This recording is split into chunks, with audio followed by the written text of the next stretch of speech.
Dragon 33 minutes and 55 seconds, approximately, after we get to that 000. So SpaceX has plenty of time as they continue to work this to also fix whatever's going on with the live feeds so that we can see them here as well. But we do expect that there'll be some feeds of that. In the meantime, we're showing graphics, we're talking, we're answering questions, yada, yada, yada, right? That's the plan. All right. Just reading through some things. By the way, we're talking about EV1 and EV2. Thank you. I believe we now finally have clarification that EV1, the first person that will be doing the spacewalk, is Jared Isaacman, and Sarah Gillis will be EV2. That seems like the sort of thing. It's the old moon landing, who steps out first race question. Is going to be the first one to do it. I guess Jared Isaacman commanding the mission here, going to be the first one. It sort of makes sense, right, EJ? Yeah. Yep. He's financing the whole thing. He's a major stakeholder in this mission. Yeah, you can go outside first.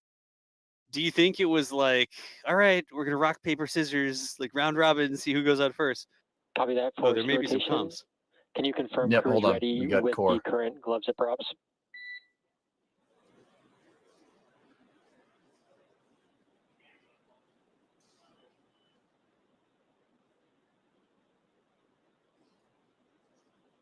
All right, I guess they just needed me to say it was coming soon, and then there it is. Okay, we thought we were going to get some comms, and we heard a beep, and not a lot of comms after that there. So it sounded like they were standing by. So they're going to get those seats rotated, and then we're pretty much going to be ready to start getting into things. And our EVA is going to officially start when we start flowing O2 into those suits. All right, there we go. Okay. So it sounded like they were getting ready to rotate the seats into the down position. Yep. If I had to guess, it's more like it's so they have more space to move about the cabin. Make sure your tray and seat backs are in the upright and locked position, I guess.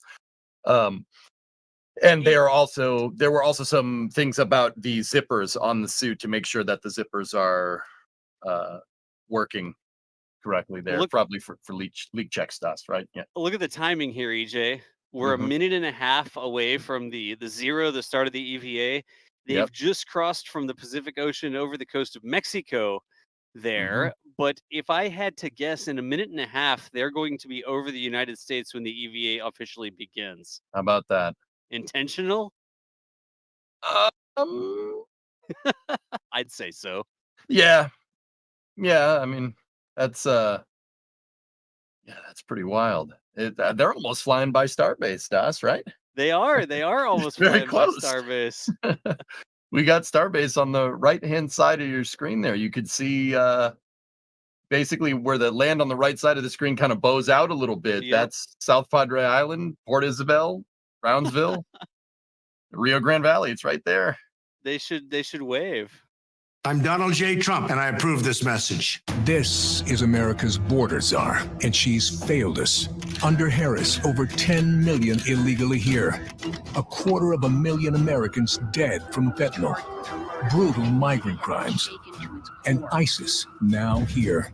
Do you have any plans to visit the border? You haven't been to the border. And I haven't been to Europe. I mean, I don't understand the point that you're making. Kamala Harris, failed, weak, dangerously liberal. If your dog has food sensitivities, their food might have ingredients that don't agree with you or your dog. Natural balance recipes avoid common triggers of stomach and skin issues and use wholesome ingredients that you... Just a quick reminder, in case if you missed the top of the show, we're going to be referring to the crew a little differently for the EVA activity than we were previously. So we heard Anna talk EV1. That was referring to Jared. So his call sign for this spacewalk operation is EV1. Sarah's call sign will be EV2. Anna will be support 2, and Scott will be support 1. So there you go, folks listening in. That's what we were talking about a couple of minutes ago, the EV1 versus EV2, right, Sawyer? Exactly. And then instead of IVA support, intravehicular activity, they're being called support 1 and support 2. Gotcha. And we've got an update from Jack, who's out there at Starbase. And unfortunately, it's cloudy. Jack did go outside and looked at the sky, but unable to see the Dragon going over, not because of lighting conditions, but because of clouding conditions. And Francine coming by, yeah. Yeah, it's Francine continuing up the coast there. Still a little soggy out there at Starbase, but going over the Houston area now. The big dip there is going to be near Houston, Texas, and the coast of Louisiana is where it sort of curves back around to the south, it looks like. Yep. They're currently checking out the heads-up display units. Those are now powering up. That is going to give them temperature, pressure, and humidity readings right through their eyesight near the helmet, which is new to spacewalking. On the US suits, in case you're wondering, they actually have their measurements on a pack on their chest, and they are written backwards. So they have a mirrors on their wrists that they use to point forward and then take a look. I think they have like the HUDs in the helmet as well, and then don't the helmets for the two EVs have cameras in them too, like a POV camera sort of deal. But I think that's the big difference between the two suits, like the folks staying inside versus the folks going outside, right? Exactly. I say going outside. You know, I think we're getting a live view. Shot on board. Look at that. Oh, wow. This is happening, guys. There we go. Yeah. Looking at Jared right there. Yeah.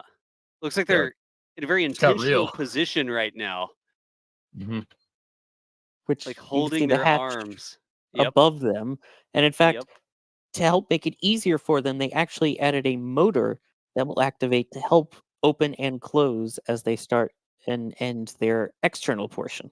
So it's not just them pushing against it, it's actually got a little assist, basically. Exactly.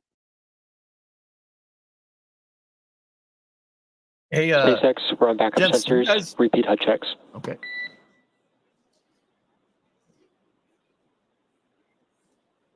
We'll listen in.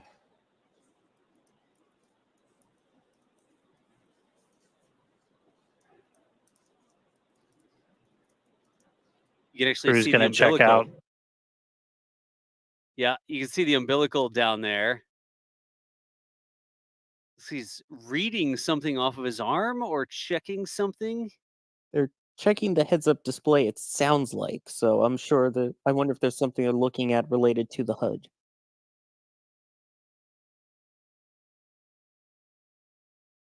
That looked like a thumbs up from Kid there. And from Jared, yeah. Which obviously right now the cabin still pressurized as their visors are open. Once they start, those will be closed and locked. I was really looking down at that to see if I could see the glass in there or not, but it looks like EJ ran outside real quick. Capsule's going over the northeast part of the United States. EJ is up in Boston, Massachusetts, so he's going to hop outside and see if he can't spot himself a Dragon capsule with 4 human beings on board going through the sky. Yep, and for reference, it appears like the entry capsule that they came in on is to the right. You can see to the left that square kind of thing that is where all of their touchscreen displays are. And again, obviously the hatch is up relative to this view. Yeah, you can see the handle up there that you could get up to the hatch with. I don't know if you could quite hook your toe in there, if you're supposed to hook a toe in there if you needed to do that, but that's sort of the orientation here. The seats are sort of looking up towards the hatch. Yep. And there's a good view of all of that. And you could see, looks like support 2 over there, Anna working on the touch screens, or that could be Sarah.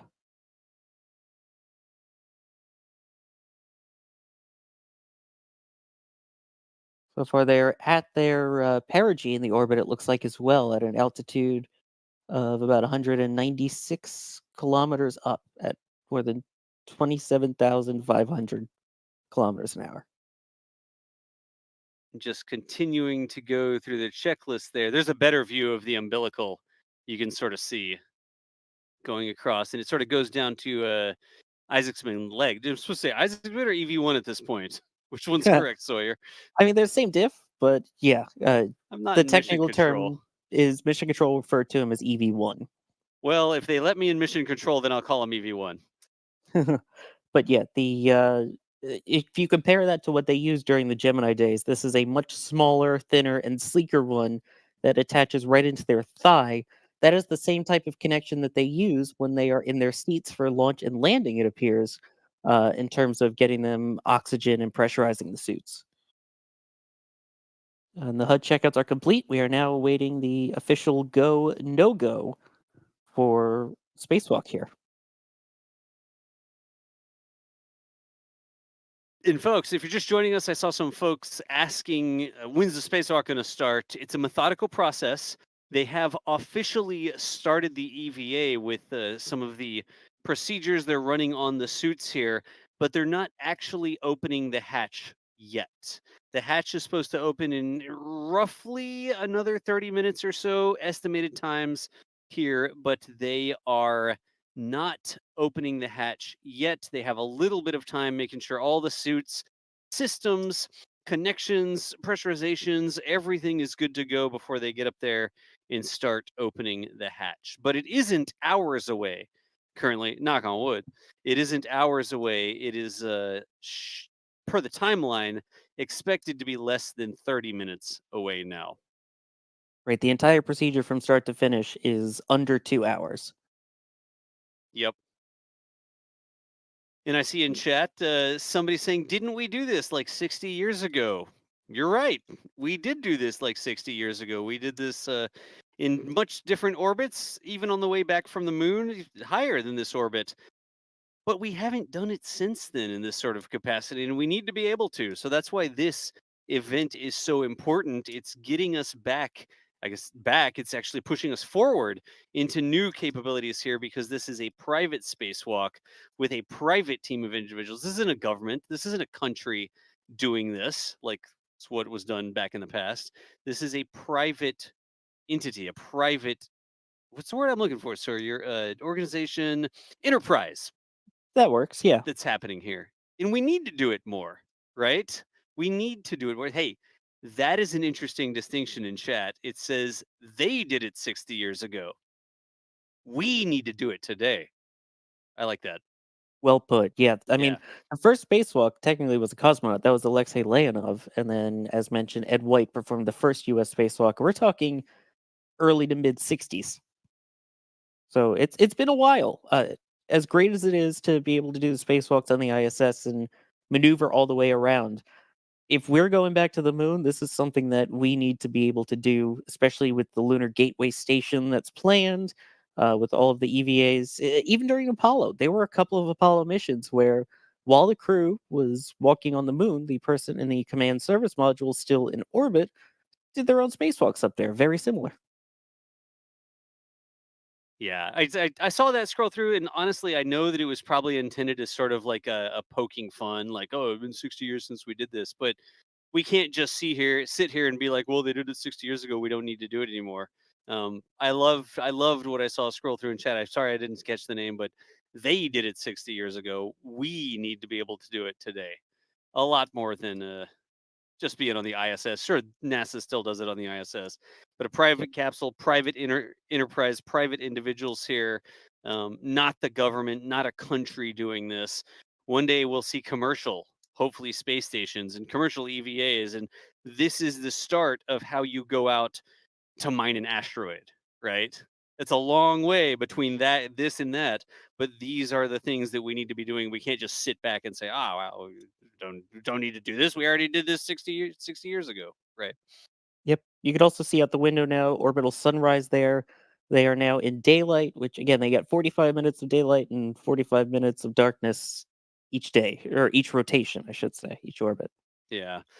Getting some check-ins from some of our NSF team members here. If you don't know, we're NASAspaceflight.com. NSF here on YouTube, we're an independent team of folks who love covering space. You can tell that we're not NASA because of the way we talk, right? So let's listen in. Position for EVA start. Nice. Excellent news. Copies, crew in position. That you saw. Did anybody catch what they just said there? They are clear for EVA start. Clear for EVA start. Let's Excellent. So not quite starting the timer right there exactly on time, but getting close to where it will start counting up in that timeline, it sounds like. The check-ins from the NSF team members. Looks like we were able to see it, the Dragon pass over in Ohio. One of our folks, Gage, popped outside and saw Dragon pass over in Ohio. Support 1, New York. com check. Support 2, com check. SpaceX copies all. Good comms. All 4 crew. SpaceX copies all. Good comms. All 4 crew. So essentially now all of our crew are on open radios. mics. They can all talk and hear each other. And I say it sounds like a hot mic, but Yeah, it did. It did sound like the top mic or like a hot mic. But EJ, sounds like you're back. Did you catch it up in Massachusetts? I got Vandenberg. I live too close to the ocean. Oh. The marine layer is too thick. I couldn't see it. Lame.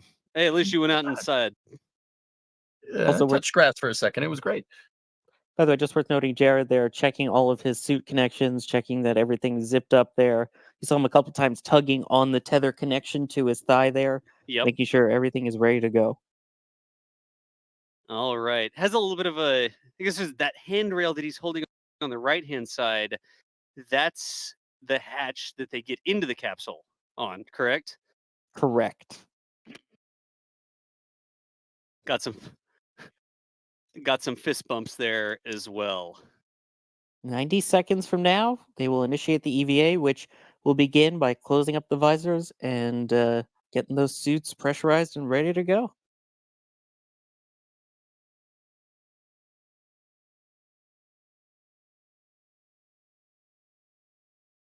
Again, they don't officially mark the EVA beginning as when they leave. That has officially marked the start of it as they begin purging the suits of any remaining nitrogen and get ready for that 100% oxygen environment and pressurized. Gotcha.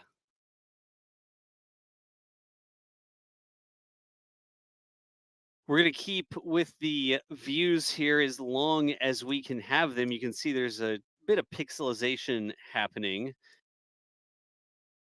But these are live views coming from inside the Polaris Dawn capsule via SpaceX right this is now.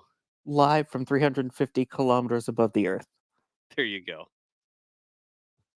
Are they on the upward leg or the downward leg right now? Upward currently. Upward currently. So the altitude is increasing. And it Okay. sounds like the official update, Sawyer. Yep. It sounds like the official update is we are go for EVA. Yeah, visors down. Let's see what we get on this. When we switch away like this isn't us switching away. We are using what SpaceX is providing. You can actually see some folks starting to pile up in the background there just outside of Mission Control. SpaceX employees there to watch the show. 2 is go. Support 1 is go. Support 2 is go.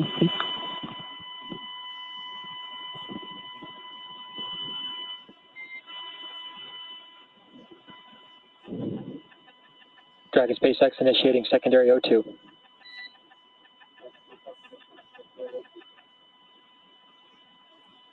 And with that news, our EVA has begun. There you go. You heard it from SpaceX and the capsule itself. It sounds like the EVA has officially begun. Just before 6:13 a.m. Eastern Time here in the United States. Yep. And there's now an official EVA elapsed time clock as well. Yep. I'm curious, as we count into this, remember, it is going to take them some time. They're doing the suit purges now. It takes 5, almost 6 minutes for the purge. They're going to do some leak checks. We're about 30 minutes away from the hatch opening here, just a little bit more than 30 minutes. I'm curious this morning, where are people watching this from? Low Earth orbit doesn't count. Somebody's going to say it. I'm just going to get it out of the way before you do.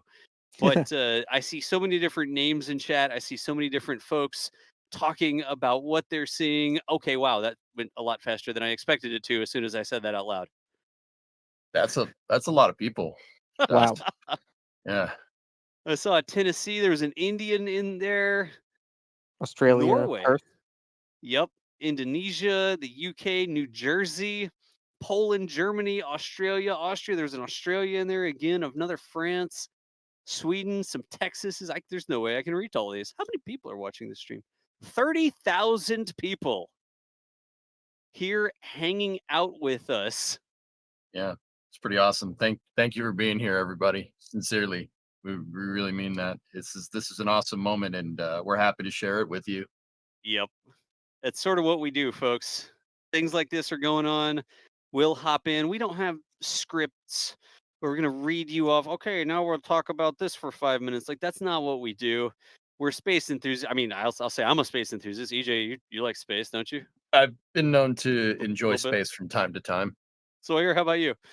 Yeah, I'd say I like space. Definitely. You know, it's all right. We're a group of enthusiasts here that love to share these sorts of events with you. People watching from all over the world. If this is the first time you've been to the channel, you know how to get back. There's the little button where you can click subscribe or whatever. But we cover all sorts of things. Things happening with SpaceX, Starship down at Starbase. Launch is happening from the Cape. We just covered a launch here live. Same sort of vibe. Hanging out with y'all, talking, answering questions, goofing around a little bit. A lot more than they are in the capsule. That's like serious mode right now. Look, visors down, hands in the positions, ready to go. Go ahead, EJ. Josh, if you look in the bottom left corner of the screen, you can see Dragon and the suit pressures are starting to move. They're at 8.6. They just went down from 8.7. So keep in mind they're using PSI-A. So in case anybody doesn't understand PSI, pounds per square inch, right? I know, freedom units, I get it. They're using PSI-A, so that's absolute, meaning that's your pressure relative to vacuum. So absolute is relative to nothing, right? As opposed to PSI, which would be relative to like an atmosphere. Like the tires in your car aren't measured in PSI-A. They're just PSI. It's relative to the atmosphere, right? So it's not an absolute. If it was absolute, it'd be double you'd add 15 PSI to what your tire pressure is, right? Yeah. So yeah, if you see in the lower corner, you have PSI-A right there. Oh, it just went back up. That's absolute. So PSI absolute to the vacuum. Gotcha. EJ, is that am I just seeing things, or is that actually the Earth out the little window in the capsule, the upper hatch? Oh, there's definitely a reflection going on there. It's very bright. Like the main window where you see sort of the boot sticking up, that window is very bright. I wonder if I just want to believe that I can see the blue marble in the background there out that little hatch. By the way, update, they are now initiating the primary O2 flow. Yep. And that's part of the suit purge, right? Yeah, see, their suit pressure is going up. Yep. There's your O2 flow. Yep, now at about 10.8 PSI-A. And the capsule is still pressurized here. Mm-hmm. Mm-hmm.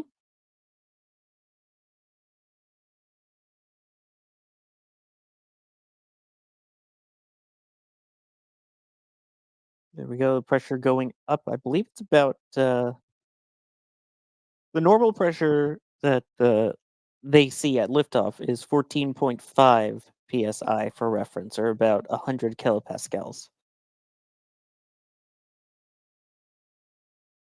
Good deal. And again, folks, this isn't like, oh, started. Okay, open the hatch. Okay, run outside.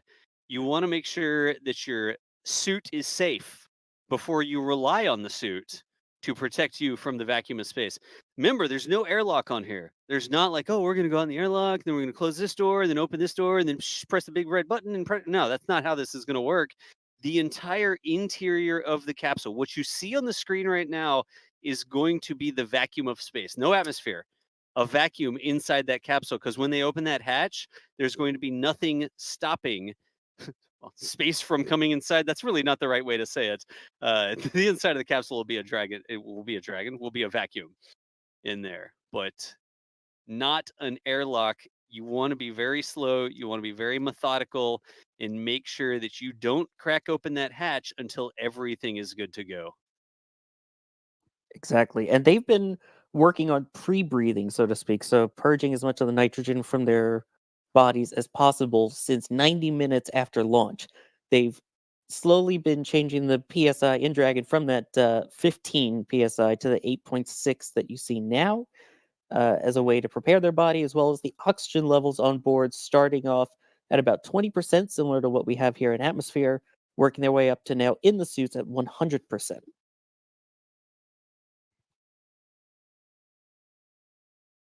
I wonder if they've practiced this, right? In this procedure, it's like, okay, you're going to be here. You're going to put these two hands like this. You need to make sure the umbilical goes in this direction. You can see the umbilical going from his leg, like the top of his thigh there, just above, see the back side of the suit there, I guess that really is. And that little connection right there on the top of his right leg, if I don't think this camera's inverted, he's just touching it right there, goes over and around behind him, right? Yep. That's connected into the environmental control and life support systems. That is actually your lifeline.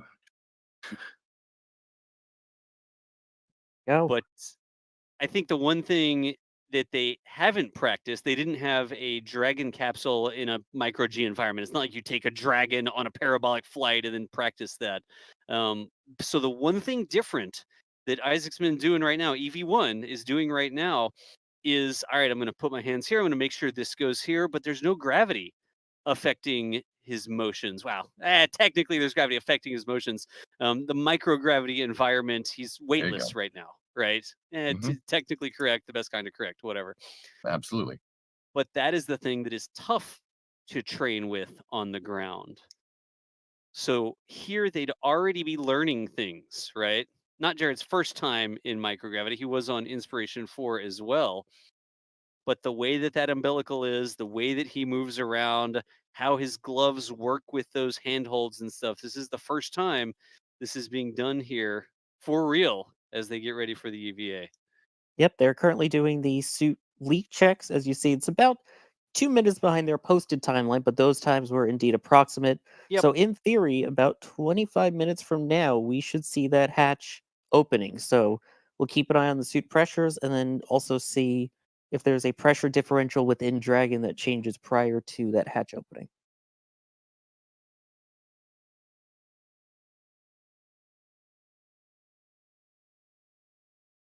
You can see them there holding on, and of course, that right in between them there was that little handle. That is the unlock latch.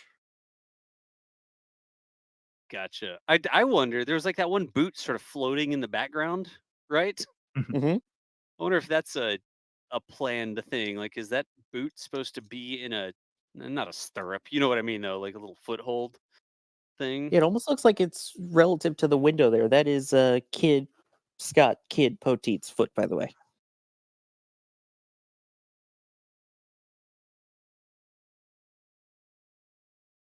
I'm like watching and listening in here, y'all. This is sort of serious business. We should be less than 30 minutes from the hatch opening now. For us, it probably feels like this time drags on. Like, geez, when are they going to do it, right? But for them, I bet you the time is just flying by. Like here, you're in chat, right? And you're waiting. You don't have a checklist of things. You're not doing anything specifically for but they have a specific list of things that they need to be doing and waiting for. Like the pressure's changing, comms back and forth, just making sure everything's good to go. I imagine that the time is just evaporating for them. Well, in fact, right now we have they're also kind of in that waiting phase as we have confirmation of 4 good leak checks, and now they are doing their final suit pre-breathing procedure, which takes about 19 minutes. So, as mentioned, it takes about at the T plus 30 minute mark in when they start opening the hatch. There you go. EJ, how do you think those leak checks work, right? We see a pressure differential between the cabin atmosphere, like the pressure inside the Dragon capsule, and then we see the higher pressure inside the suits. Do you think they're watching like a replenished flow rate through the umbilical? Do you think they're just watching the absolute pressure? How do you think that they watch that to make sure the suits aren't linking? I'm not 100% sure. There could be a pressure transducer that's on the suit that'll tell you, but it's probably the flow rates on your environmental control system. If you go to inflate one of these suits, right? And you're going to go to check for leaks. Obviously, the one that's flowing more oxygen than others is the one that's going to be leaking, Right. right? So flow rate is what they use. There could be a pressure transducer somewhere, but flow is what's been used in the past. Yeah, makes Not sense. for SpaceX, historically speaking. Historically, yeah. Just curious, like, I imagine it's not even just one sensor. There's multiple sensors. It's probably not a lot of difference between the suits and rocket. There'll be like redundant backup sensors, and you compare the readings between different sensors. So if you have one anomalous sensor or something that's not reading quite right, you have that extra data to just sort of verify. But all of that going into the good suit leak checks as they're crossing over northern Africa right now. Yep, they're over the deserts in Egypt right now. Kind of straddling the border of Libya and Egypt. It's too early for a denial joke. It's a river. So I can't. I was gonna try to come up with something, but I was like, no, it's still too early. No, that's fair. That's fair. Chat, give me your best denial joke. I'll just outsource this to chat. How's that sound? I'm a little bit ashamed that you can't come up with one, but Well, I don't know. How about you? Yeah, that's your job. Yeah, where's yours? So here, I just left the door open for you. yeah, no, I'm really in denial that you left it open and I missed it. But also, the door's not open yet, so Thank you. Okay, all right. I mean, all right. I got Anyway. like half credit on that one. thank you.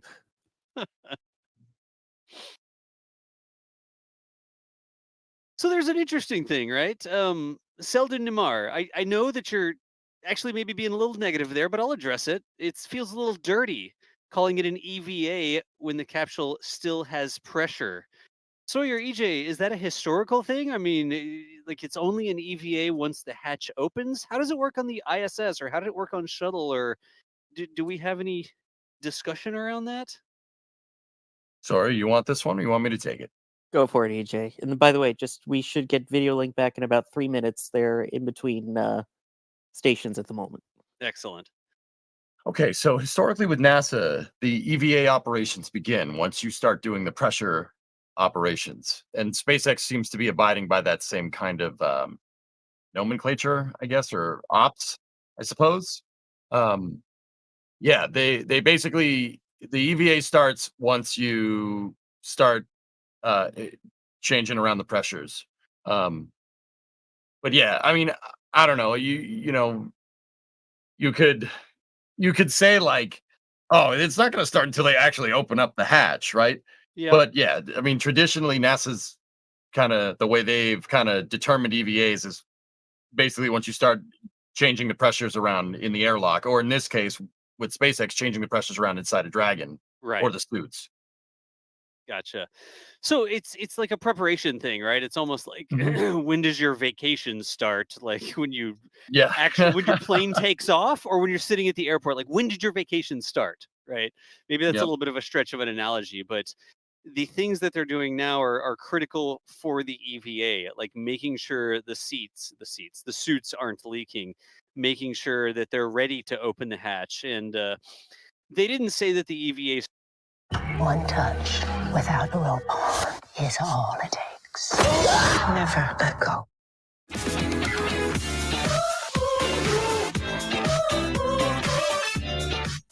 Specific checklist of things, hatches or the visors going down, the suit pressures changing, all that sort of stuff when they open up the suit. There's an interesting thing. John Hansen said EVA is the period when you're using suit for survival.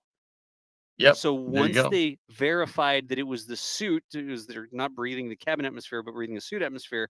What's the difference supplied by the umbilical in this case? But still, that's a really good point. Like EVA begins when your atmosphere is being provided by the suit, or you're getting it from inside the suit is probably the way to say it, versus just breathing the capsule atmosphere. And that's why the EVA starts. That's actually a really clear distinction. That makes it really simple. Mm-hmm. Nice. You said it better than me. I just repeated something that somebody in chat was explaining. Like a couple people were sort of that's what I'm saying. The explanation. Oh, folks in chat are a little bit better. I apologize for makes the perfect sense. shoddy explanations, guys. It's still a little bit early. And along those lines, by the way, on the ISS now, once those spacesuits, the EMUs, go onto battery power, that's when they officially consider the spacewalk started. For reference, the Russians notify it as once the airlock is at vacuum. So a little different. Little different there. Gotcha. But again, it's preparing. I really do like the definition of you've become maybe self-sufficient is when the suits go to battery power, right? On the International Space Station. Here, because these aren't they can't operate on their own. The spacesuits have to be plugged in to the capsule. The capsule is still providing life support, power, all that sort of stuff via the umbilical. So it's never really that the suit is on its own, but the suit is what you're breathing from, right? Versus, oh, I'm just breathing from the capsule. So I wanted to talk about that as well. EVA, right? I saw the clarification there from you. I apologize if I misunderstood your question or your statement, but isn't an EVA if they're not actually leaving the capsule, right? And Sawyer, we sort of kicked off the stream talking about that, and there's a special type of EVA that I guess historically NASA has classified this as, right? Exactly. This is considered an SEVA, a stand-up extravehicular activity. The official definition per NASA is when an astronaut stands through an open hatch but does not fully leave the spacecraft. So all of the spacewalks during the Gemini program, those were officially classified as SEVAs. SEVAs, so stand-up EVAs. I was joking around when we were getting ready for the stream. I was like, "Is it really extracurricular if your whole body extravehicular, different? Clearly, If your clearly, entire yes. body, yeah, it was close. If your entire body's not outside, and that's when Sawyer started talking about the stand-up EVA, the specific definition where your entire body isn't out of the spacecraft, but part of your body is out of the spacecraft, and that's what we expect to see here. They almost look like they're stacked up in this view. Inventing has started. Let's watch the pressures in the lower left-hand corner. So it's like the pre-breathe is complete, and we would expect that dragon number. It just went from 0.6 to 0.5, 0.4. There we go. And the suit will follow, right, EJ? Is that what we expected? That's correct. Yep, the final pressure for the suits once they open the hatch should be about 5.8 psia. Mm-hmm. Is it just okay? I'm curious, and this is sort of the thing where you almost hope that it stays on this camera so you can time lapse it, right? But I wonder if you were to speed this video up after the fact, would you see their suits puffing up? I don't think so. I don't think you would see it here because the pressure differential is already set, right? They already said it when they inflated the suits. Yeah, You'd have to watch it shouldn't earlier. be much. Yeah, exactly. Yeah. Yeah, for sure. However, like when they do, when Polaris launched a couple of days ago, and they did a suit leak check before they, went to send them up on a Falcon 9, you could see the suits inflating. It's actually pretty quick. It happens pretty fast. They end up looking like the Michelin Man. Yeah.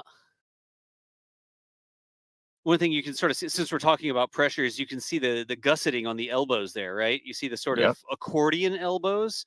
Those accordion elbows are specifically designed so that when there's a pressure differential between the suit internal pressure and the outside, that you can still move your elbows. You still have some flexibility.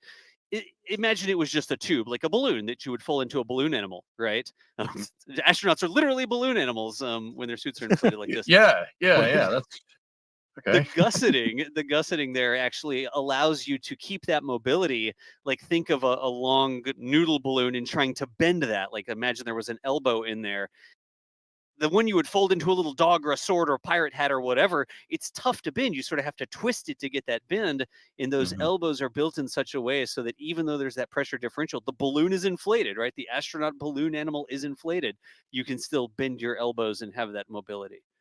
Yeah. I mean, suit design cannot be understated. These are complicated pieces of equipment, and the fact that SpaceX has taken that dive into doing suits with extravehicular activities in mind is very. It cannot be understated how difficult that actually is to do, and the fact that we're seeing it happen here in real time is very special. It's a treat for sure. Yep. And they're continuing to go higher up in their orbit at this point. Breaking new ground with this, new suits, new operations for everything. We're at about 4.5. We're going to see that tick down. It's going to get down to Now, I just see a lot of under people in chat 1, asking why it's and it's taking not so gonna go- long. You do not want to shock pressurize these suits. You have to kind of go slow and deliberate. Think about like if Das, you were talking about balloons. Think about if you had a balloon and you pushed a bunch of air into the balloon, you shock loaded up that balloon with pressure quick, it'll pop. Yeah. Right. But if you slowly inflate it, right, you slowly blow it up, you can get the balloon pretty big before it pops. Now, in this particular case, the spacesuits of the balloon, you do not want them to pop. So you would pressurize the suit slowly, which is what we saw. We and saw you're going that. to depressurize the capsule very slowly. You don't want the balloon to pop. Now, the suits can probably withstand a shock here and there, but you don't want to sit here. This is not the place to test that, right? So go slow. You want to go kinda slow. like You how- don't want. Yep, go ahead. Kind of like how when you're in an airplane and you've got a chip bag that slowly inflates as the pressure changes. Exactly. The bag Or a typically water doesn't bottle. pop. Yeah. Yeah. Yep. Like if you were to push all that pressure into the bag, all of a sudden you'd have chips everywhere. But you reach down into your backpack or whatever, and you pull out the bag of chips, and you're like, "What is going on here?" Well, it's the Mhm. pressure differential. Yep. So the pressure on the Dragon continues to decrease. You can see in the lower left-hand corner, 3.4 currently. Inside the suits, 8.1, 8.0. Of course, as soon as I said it out loud, it goes down. But that's what we want. We want it to continue down. Now, per SpaceX, we don't expect the capsule itself to go to full vacuum before the hatch is opened. It's going to go down to somewhere around 1, just under 1.0 on the Dragon pressure. And then the last little bit of pressure should be released by the opening of the hatch. Right, but it's not going to be that big whoosh that you see in all the movies when they open All the the hatch. movies, yeah. Like pieces of paper flying out the hatch and stuff, That right? would be shock changing the pressure. That's not what you want. We just talked We about do not that. want that. You'll Yep. pop the balloon. Yep. The magic number for the suit, again, 5.1. That's the number we're looking for in the suit pressure. Gotcha.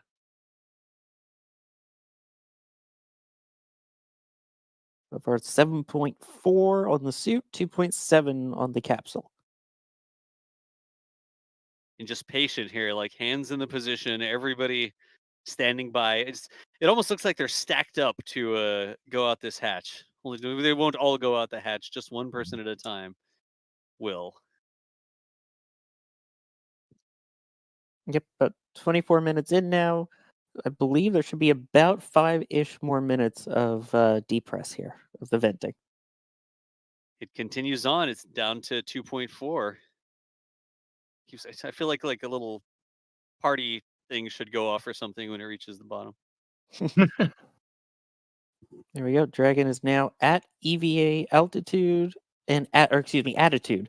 So it is Attitude. pointed in a way that is meant to actually protect the crew in the event of micrometeoroid or other orbital debris, MMOD, that could potentially come their way while they try and mitigate it. If it does happen, they are now using the Dragon capsule itself to protect themselves.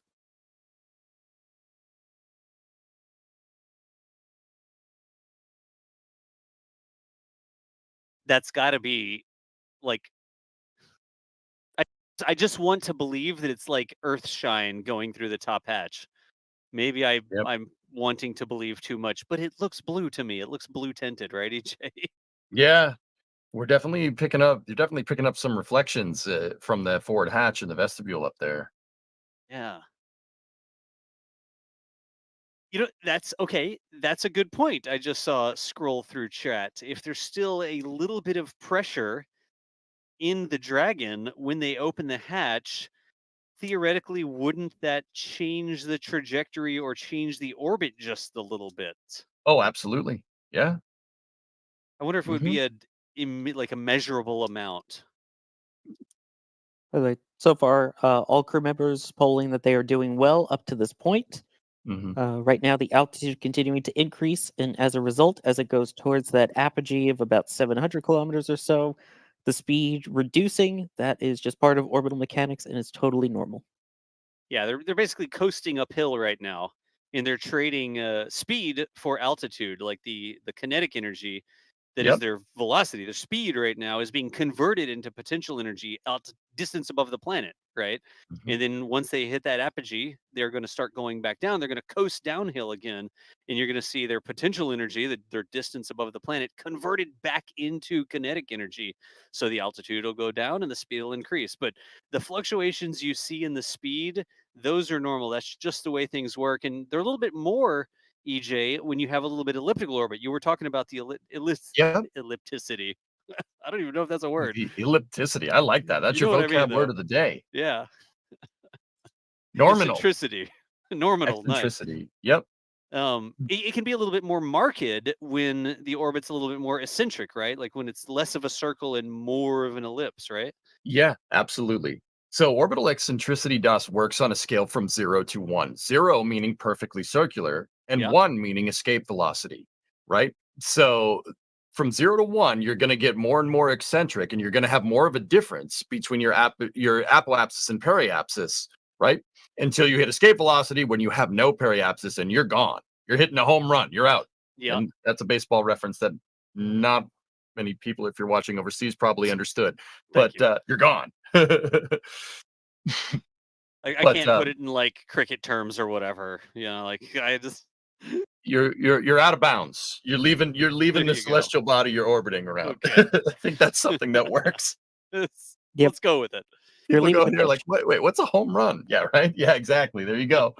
At this point, I see people asking, why are they waiting? First off, the pressure is still decreasing, which the crew is reporting they're still good so far. The other reason being, we're about to lose video from them because of a handover of the different tracking data relay satellite, or TDRS satellites, that are helping bring this live video to you from space. So part of it might be waiting for that TDRS handover to complete and for the pressures to even out. And you can see the capsule pressure is all the way down at 1.2 right now. We expect it to go to 1, just under 1, something like that. In the suit, somewhere down just maybe north of 5. But looks like we got the video back. Again, hey, this is super important. Like every single of the 43,000 people in this stream should understand, when we cut away from this live view, it's because we don't have the live view from the capsule anymore. Like we are not going to cut away from this live view if we have a usable view. If it goes pixelated, if it gets a little stuttery, whatever happens, we're going to keep showing this to you. And if it's not on screen, it's because we don't have it. Trust me on that one. The hatches. Go ahead, sorry. I was going to say the TDRS handover is complete at this point, so good deal. The hatch is not open yet. They're waiting on that final pressure to reach where it should be. And the last bit of pressure will be released by the hatch opening itself. EV1, Jared Isaacman, both hands on the handle up there at the top of your screen. The rest of the supporting crew down behind him. And it is worth noting again, once they do open the hatch, not only will he be pushing it open, there is actually a motor drive that will help to ease the opening process on them. So we should see that hopefully very shortly. You know, I don't have a timeline. Like when they did this with the Gemini, right? Did they take this much time? Did we just not know it because we didn't have a live feed on the internet in front of people? Like I really do wonder how this compares to previous spacewalk preparations 60 years ago. Gemini did, or Gemini, depending on potato, tomato, right? They definitely did.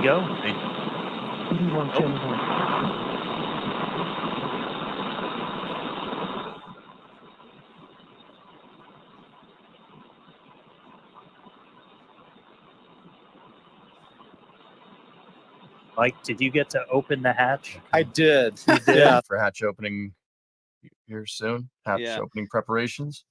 It sounds like, look at that. The capsule pressure is now under 1.0. It's Ready to open hatch.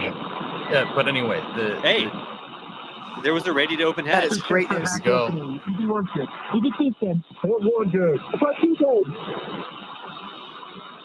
SpaceX EV1, we're ready to open hatch. And it sounded like 4 check-ins. Dragon, you are go to open hatch. Go to open the hatch. Go to open hatch. All right, here we go. Let's do this. Put some goes in chat, y'all. Mike, as you mentioned before, that continuous communication. Hatch handle. Here we go. As you can hear, we do have a crowd gathering outside of Mission Control here in Hawthorne. In their excitement, somebody dropped a cup. There we go. We can see our Cranking the commander, handle. Jared Isaacman, now turning the crank, which allows the that top hatch to open.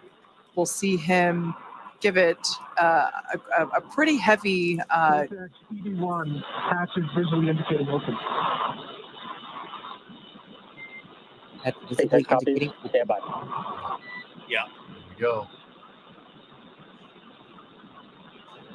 Should see him give that hatch a pretty strong jolt to release that stiction. It's going to be braced on anything here.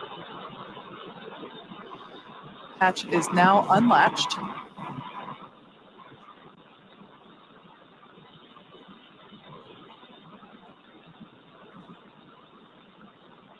Look at the pressure, y'all.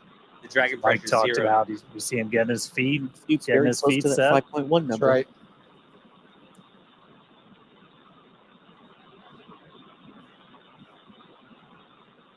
Dan, you'd asked if I'd gotten open the hatch. So when you go out as EV1, just like Jared here as EV1, that's typically the role for you is to open that hatch. And You guys so- have to draw straws, fight over who gets. Also approaching the highest point in the exciting. orbit, by It the way. is.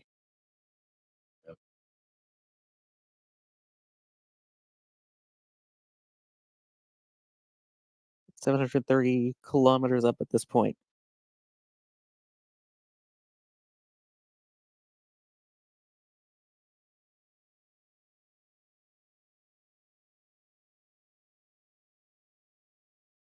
Just waiting for that push. Yeah, you can see little motions there. The video's not frozen.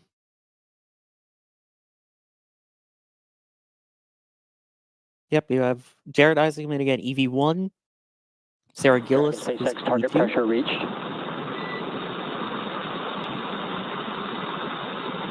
Copy that, SpaceX. I'm unseating the hatch now. Jared now opening Dragon The hatch is Resilience. unseated. Look at that. Hatch unseated. It's moving. So we saw some motion on the hatch. Again, he's just giving it kind of that initial tug.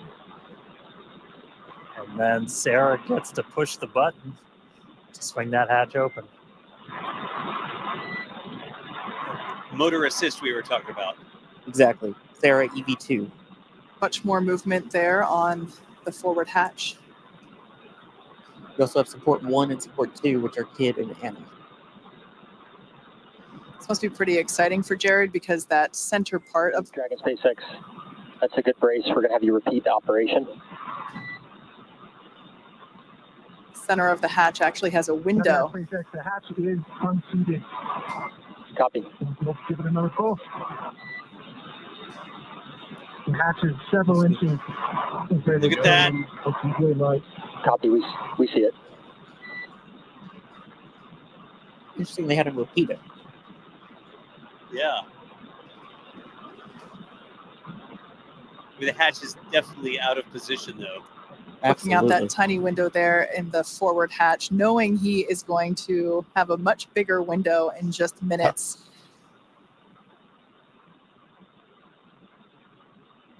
There's surprisingly little room between his helmet visor and the hatch here. Mm-hmm. It's like his head is bounded by the control consoles there. The back of his head is touching the panels. And his feet are right at Dragon the SpaceX hatch, complete. the front hatch. There we go. EV1 return to seat. Then EV1 copy, transitioning back under the display. Oh, I see how they're doing it then. So he loosened it, I believe. He's going to go back underneath his. So again, one of the display reasons we screens had there. Jared do that was to Dragon SpaceX, we're actually watching that hatch. We're going to have you repeat the last operation. Sounds like they're going to have him repeat them. One of the reasons we're doing that is just to kind of vent any of that residual atmosphere. And EV1, you are go for manual hatch open. Oh, there we go. Sounds like we got our first audible of the day. As we said, that we can open the hatch. Opening the hatch manually. We could open the hatch. Switching to manual We could open the hatch automatically, or we can do it manually. And so they just gave Jared the go to open that hatch manually. So we just went out of ground station reach, so we'll get the views back. Wow. We'll get the views back real shortly. And then Look where the capsule is. The capsule is going down around south of Australia, the middle of the Indian Ocean, almost all the way down to Antarctica right now, and we've lost the live video. That is fantastic news Hatch is for open. those that. SpaceX EV1, I'm looking at the seals. Initial view looks pretty good. I don't see any bulges or indentations. Copy on hatch seal report.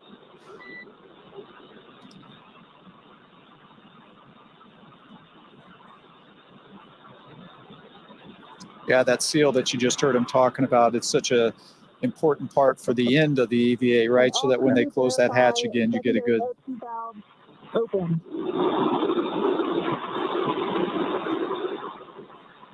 seal of the hatch.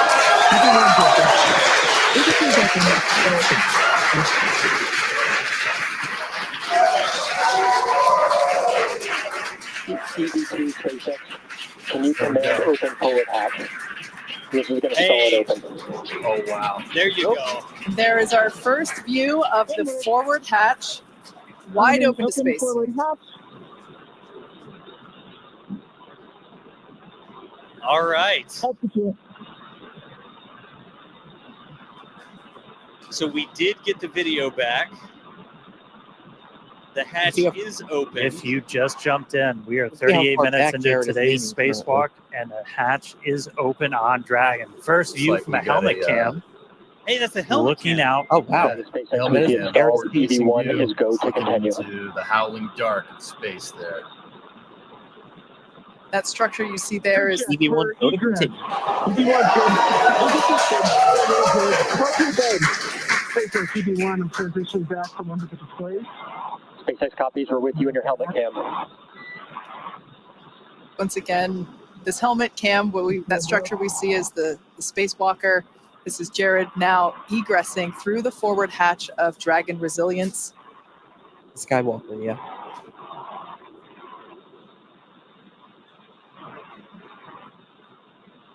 These are the first views of the first ever commercial spacewalk. And at the bottom of the mobility is progressing. I have a feeling the crowd is about to go wild. There we go. Good call. Approaching the top of the mobility is. Look at that view. I'm at a loss for words. Look at that. There's SpaceX. Back at home, we all have a lot of work to do, but from here, Earth sure looks like a perfect world.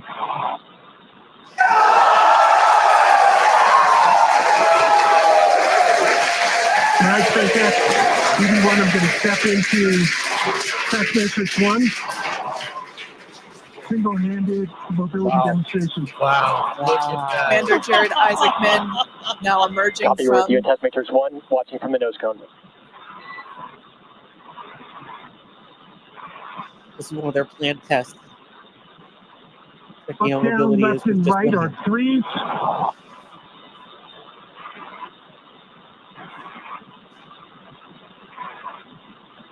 Pitch and roll are 3. Yaw is a 2. Switching. Single-handed operations are fine. Static and with dynamic disturbance. Switching to left hand.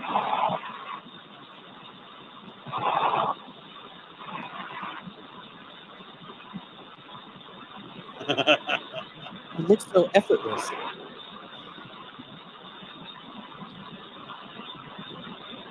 Up, down, left, and right are 3s, maybe a 2.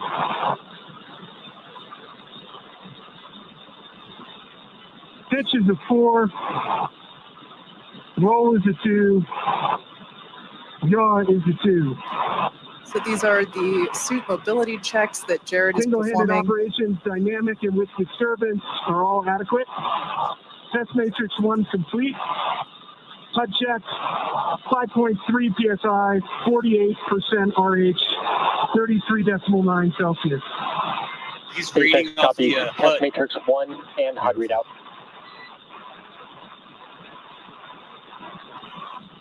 Crew ops check, EV1 good. EV1 good. Fucking good. Okay, stepping into vertical translation. We're going to start with the horizontal bars.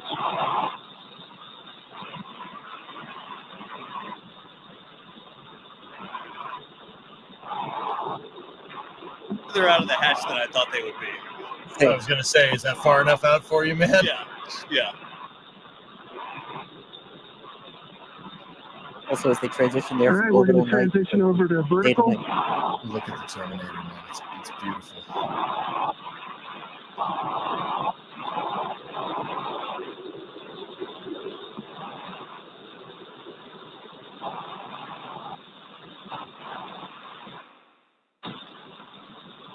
I'd say vertical and horizontal are equally workable, slightly favors horizontal.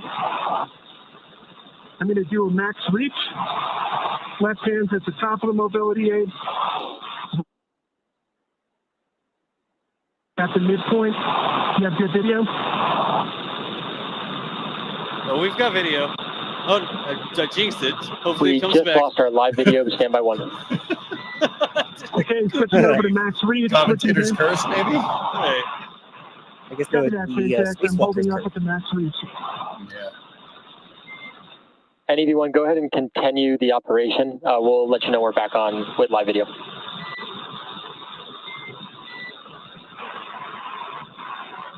Hey, he asked about it, not me.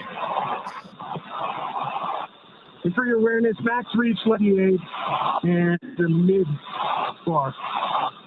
Next test matrix 2 is complete. HUD readout, 5.3 psi, 33.9 Celsius, 50% RH. Copy, test matrix complete and HUD readout. There you go. Crew op check, EV1 good. EV2 good. We're good. Fucking good. Stepping into test matrix 3, hands-free demonstration. EV1 SpaceX for ingress time. Hands free. Here we go. Go SpaceX. Recommended ingress time of O2 flow plus 7 minutes. Copy that. Ingress time, 7 minutes. And Dragon, we're back on live video from the nose cone. It looks like they have some lights on the nose. Copy that, SpaceX. Yeah. It sounds like 3 more minutes for his portion.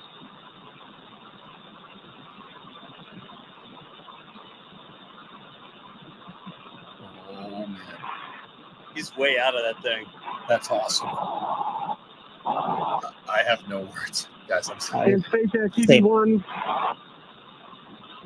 I would say the hands-free demonstration is very comparable to the trainer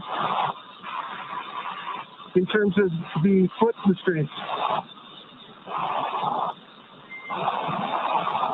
SpaceX copies. There are foot restraints in there. And EV1, when you have time, if you'd like to return to the reach demonstration, we'll take a look at that with the live video. And remember, this is the first of Test 2. matrix 3 is complete.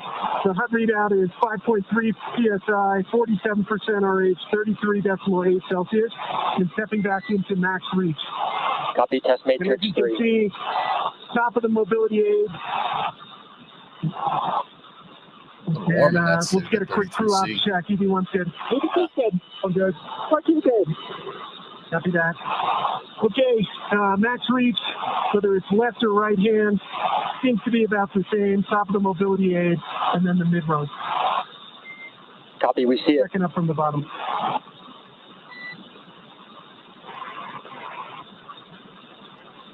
Any go back, SpaceX? Negative. We got about 1 minute until EV1 ingress. 1 minute left. Yeah, we just get to watch the 1 Earth. minute. Can you imagine?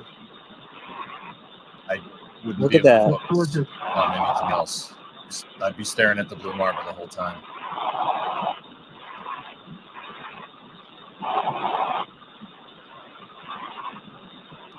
Only imagine that view. You want to see the guys to get the umbilical and then right foot. You got, There's the helmet cam. Yep. EV1, we're checking out your helmet cam now.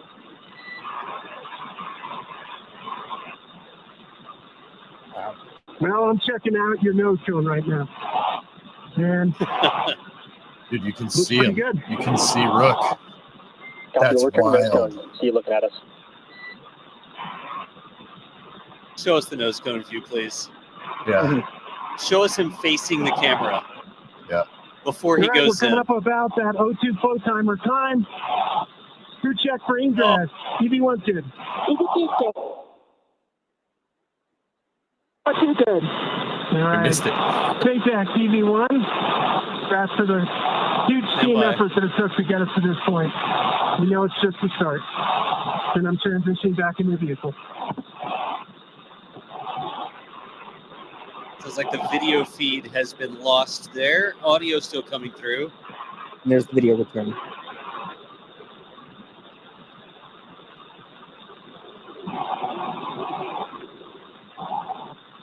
Helmet cam. It's Ingress. mind-boggling to me that you can see Rook in the reflection on the helmet cam. That's really cool. And SpaceX EV1, just taking a quick look here at the hatch shields. From what I can see so far, they look pretty good. Copy on the hatch seals and stand by for transition to 3-off reset. Now with Jared in, next up is Sarah Gillis. Good.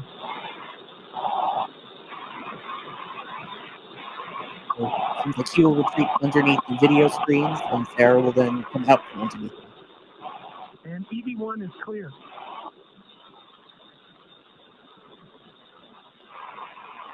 Getting back into the seat, it looks like.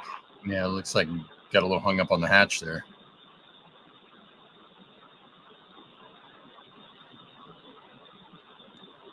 All right, so Jared back inside. We heard him going through what's called the test matrix. I'm Donald J. Trump, and I approve this message. This is America's border czar, and she's failed us. Under Harris, over 10 million illegally here. 250,000.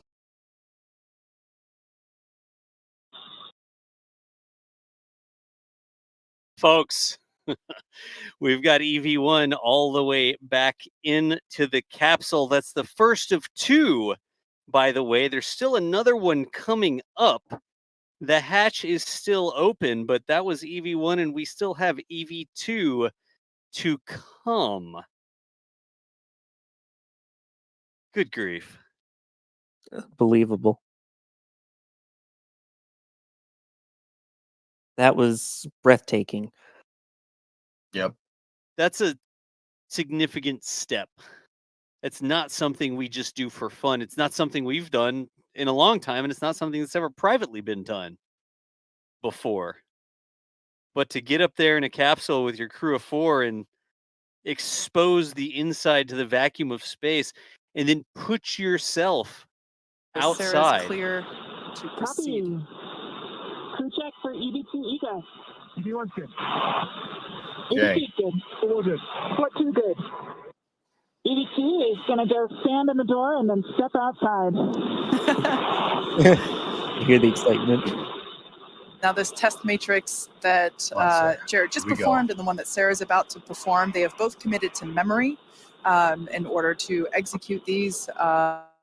We saw it being done pretty efficiently. I can't believe how quickly that time went by. Mike, we were talking about how your spacewalks were hours, and these guys only have 10 to 15 minutes, and it just like that. Yeah, it can go. Yeah. So here we go. I thought, oh, how much time is it going to be before EV2? But EV2 already moving into position here. was wondering if they're going to wait for orbital daylight or not, but it doesn't seem like it.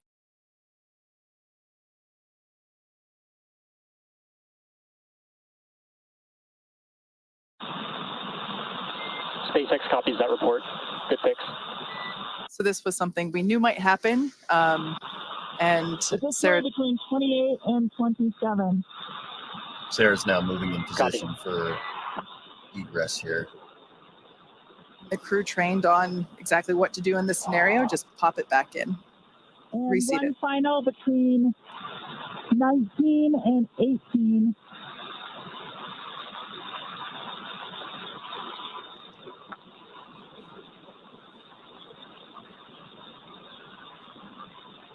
It might be best reseated with hatch closure. SpaceX copies. Can you repeat the location? After EVA complete.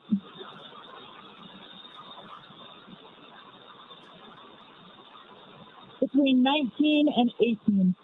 All right, copy. I'll track that and ask again when you're ingress. Copy. EV2 is proceeding with egress. Super exciting to see egress. this. Our Yep. fellow SpaceXer, Yeah. Sarah Gillis.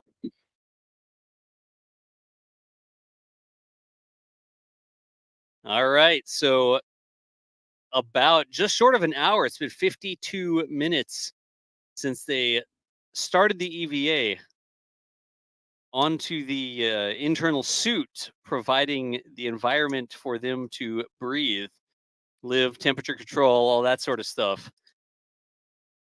But Right now, about it seems to- like Yeah, go ahead. I'm sorry. It seems like they're trying to move Jared's umbilical out of the way. It seems to be in the way at the moment. That's what she's trying to do. Yeah. There goes Sarah moving up into the hatch. Look at Look at this. this view. That's Hatch a new cam. view. Oh, that's excellent. Brilliant.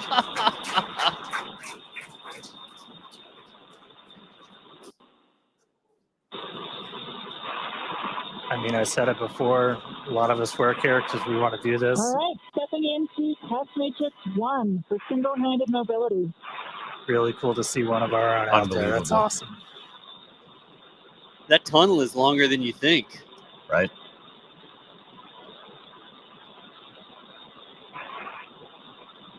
So single-handed EV2 mobility. for awareness. We're watching from the nose cone.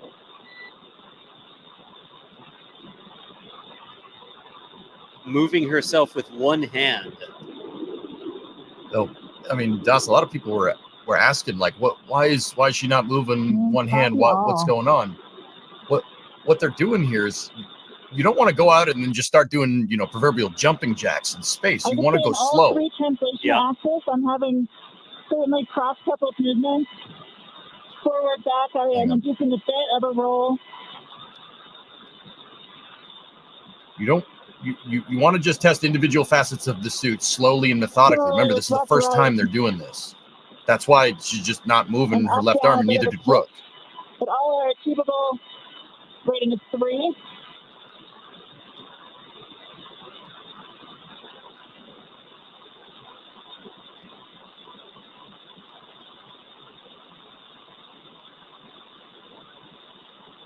Yaw is Did a the exact 3. same test as Jared. Roll is a 4. Does she got a 4? And pitch is a 3.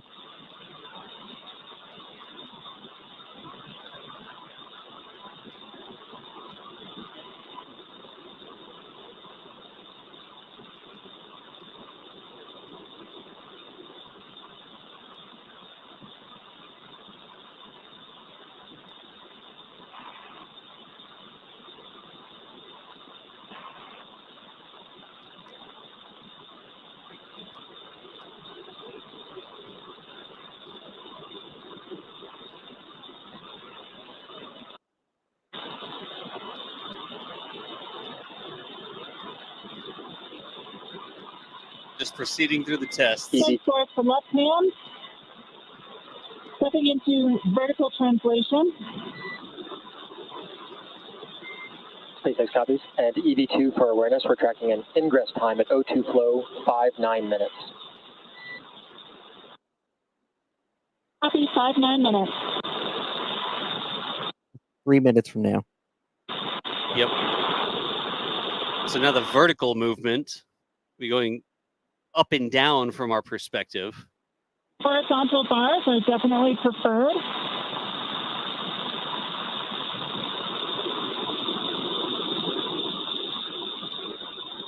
So what Sarah's doing here, guys, is she's providing feedback to the mobility of the suit. This happens when you're going to test a new suit. Once again, you're moving one piece of the suit at a time, and I'm adequately able to stabilize my body with single-hand disturbances. And as you get further and further into this test, you're going to start giving yourself more mobility, but you're also providing feedback to the engineers, to the people that made this. The real-time feedback is very helpful with the video. Stepping into max reach, do you have visual? To understand the dexterity of the suit. Visual on the nose cone. Copy That is from the bar Earth 4 blower, to by the bar way. 2. Yep. From top down.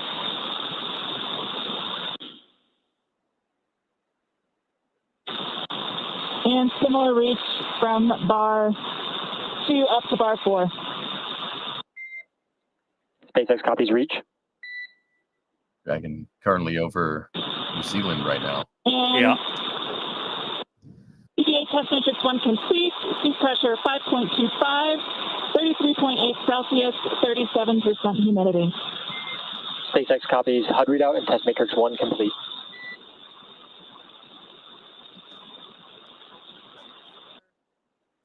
Copy, stepping into test matrix 2.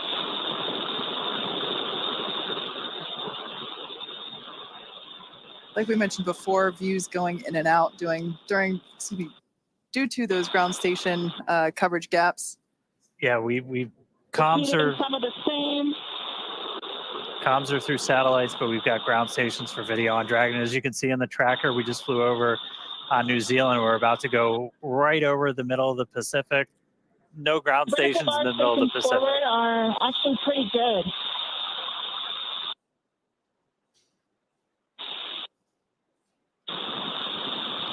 I wonder if we've got a big We're hearing the blackout voice here after of we mission specialist Sarah Gillis, our fellow SpaceXer on her spacewalk. get out over the Pacific here. Yep. And a reminder, this is not us cutting the video. This is just a satellite handover. This is what we are getting from SpaceX. If we are getting something from SpaceX, we'll show it to you. But when the video cuts or pixelates, that's coming from SpaceX.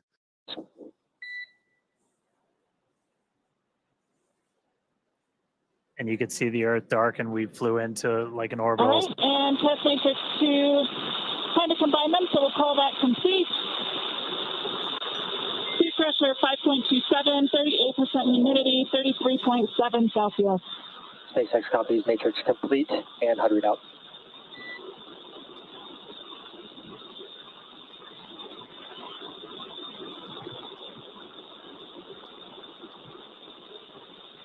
It's toasty in that suit, y'all. Yeah, it's getting, the suits are getting a little warm. Yeah. But that's the thing. There's no way to get rid of the heat.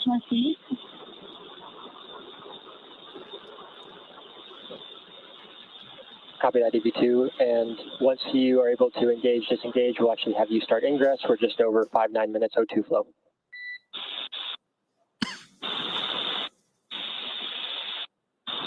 Copy.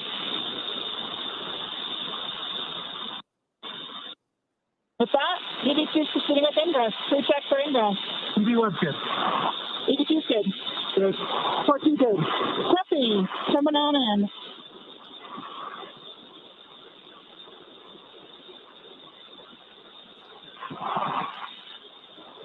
All right, and just like that, Sarah's going to start making her All way the in. checker plates are clear. Check those hatch seals again. SpaceX copies on striker plates. And EV2, I have one more ask for the hatch, if you can check that out as well when ready to copy.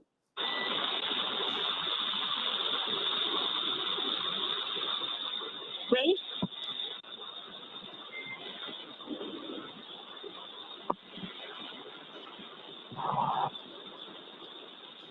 Right, and Ready, copy. Copy. And EV2, what I'll have you do is when you ingress, can you get eyes on the hatch handle mechanism and see if the handle has been stowed in the do not stow window, and report if you can see that. It's stowed in the do not stow window. Check it. Yeah, guys. Sorry, we're not providing much extra commentary here. We're just listening. Yeah. This is Copy, fascinating. just outside. Thank you. Just outside the range. Also, super at a loss for words. Yeah. And for awareness, I do see a couple of those same points bulging again between 12 and 13. Copy your go-to And address. No, mostly between 12 and 13 right now. SpaceX copies at 12. If you can, your go-to address those. Copy and work. Sounds like they're making sure the seal along the Numbers being portion called out of the hatch represent the is- location around.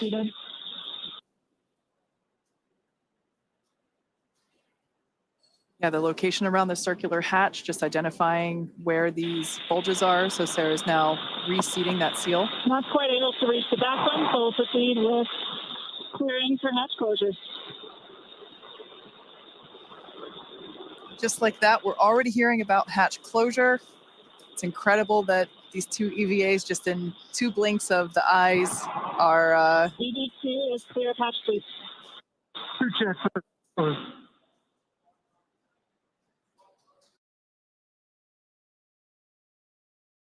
Just listening in, we're not sure we're going to get live feeds back. They're out there going over the Pacific Ocean. You can see Australia and New Zealand there that they've already gone over, but not a lot of ground station left to bring us the live video. If they were giving us live video, we'd be showing it to you, but there is not a lot out there in the Pacific. So, Is it? Copy. Deploying handle.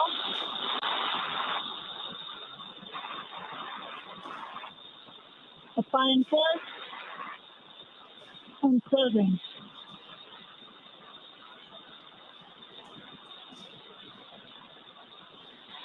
Once we get ground station coverage, again, we will be sure to bring you views within the Dragon capsule. But right now, Sarah is closing the forward hatch.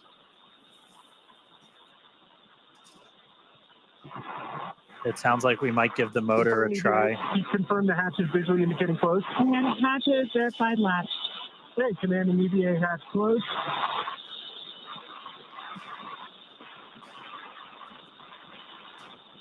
EVA hatch closed. All Dracos enabled. There we go. Big milestone right there. Yep. Dragon SpaceX, we see EVA hatch closed and pressure indicates good hatch seal. Stand by for transition to EVA repress 1. So, chat, note in the bottom left-hand corner that Dragon residual PSIA right there is at 0.1. And EV1 copies. Everyone check secondary O2 valves closed. As Core said, it's an indication of a good seal. They have with them. They have with them but the nitrogen tank to help them cross. So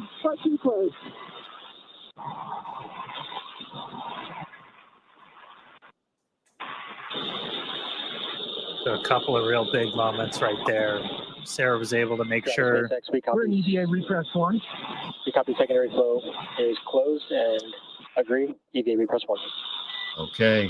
Looks He like was able to make Dragon's sure that the ambient seals is were in good repressurizing. spot. We got the hatch closed. You Okay, can crew, see. we're out of a half PSI for 8.3.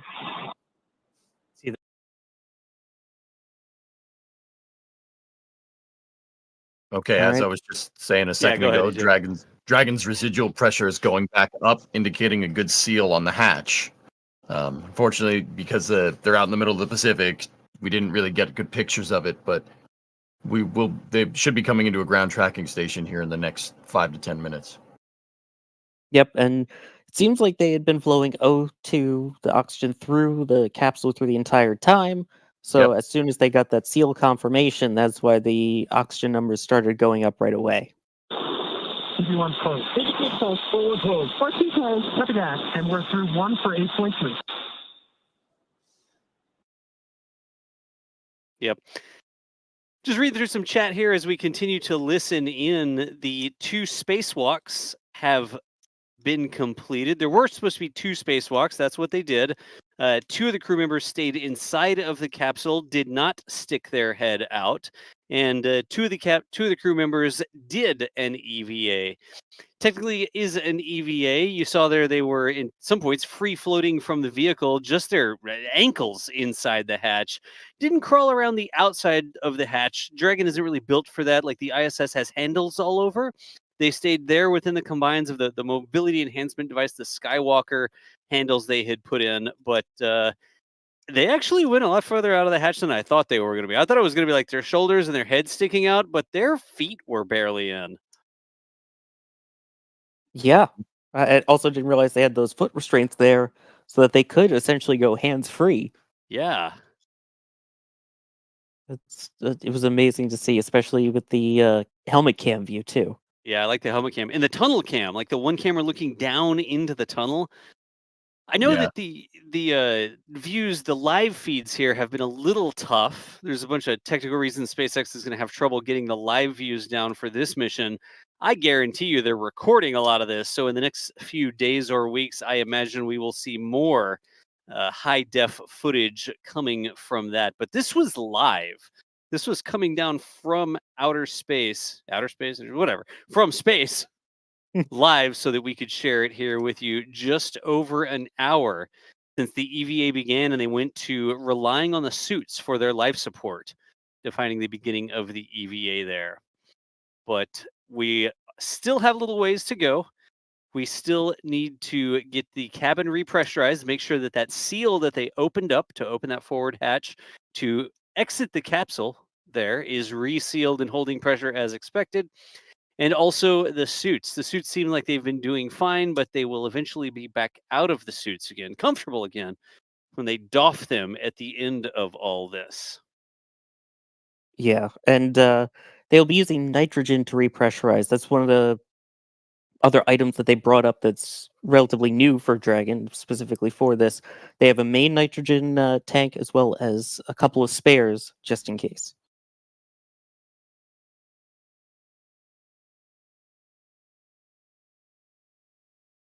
I'm curious when we get close enough to, I mean, they're going to be going over the Hawaii area within range of it, I guess, but also the west coast of the United States.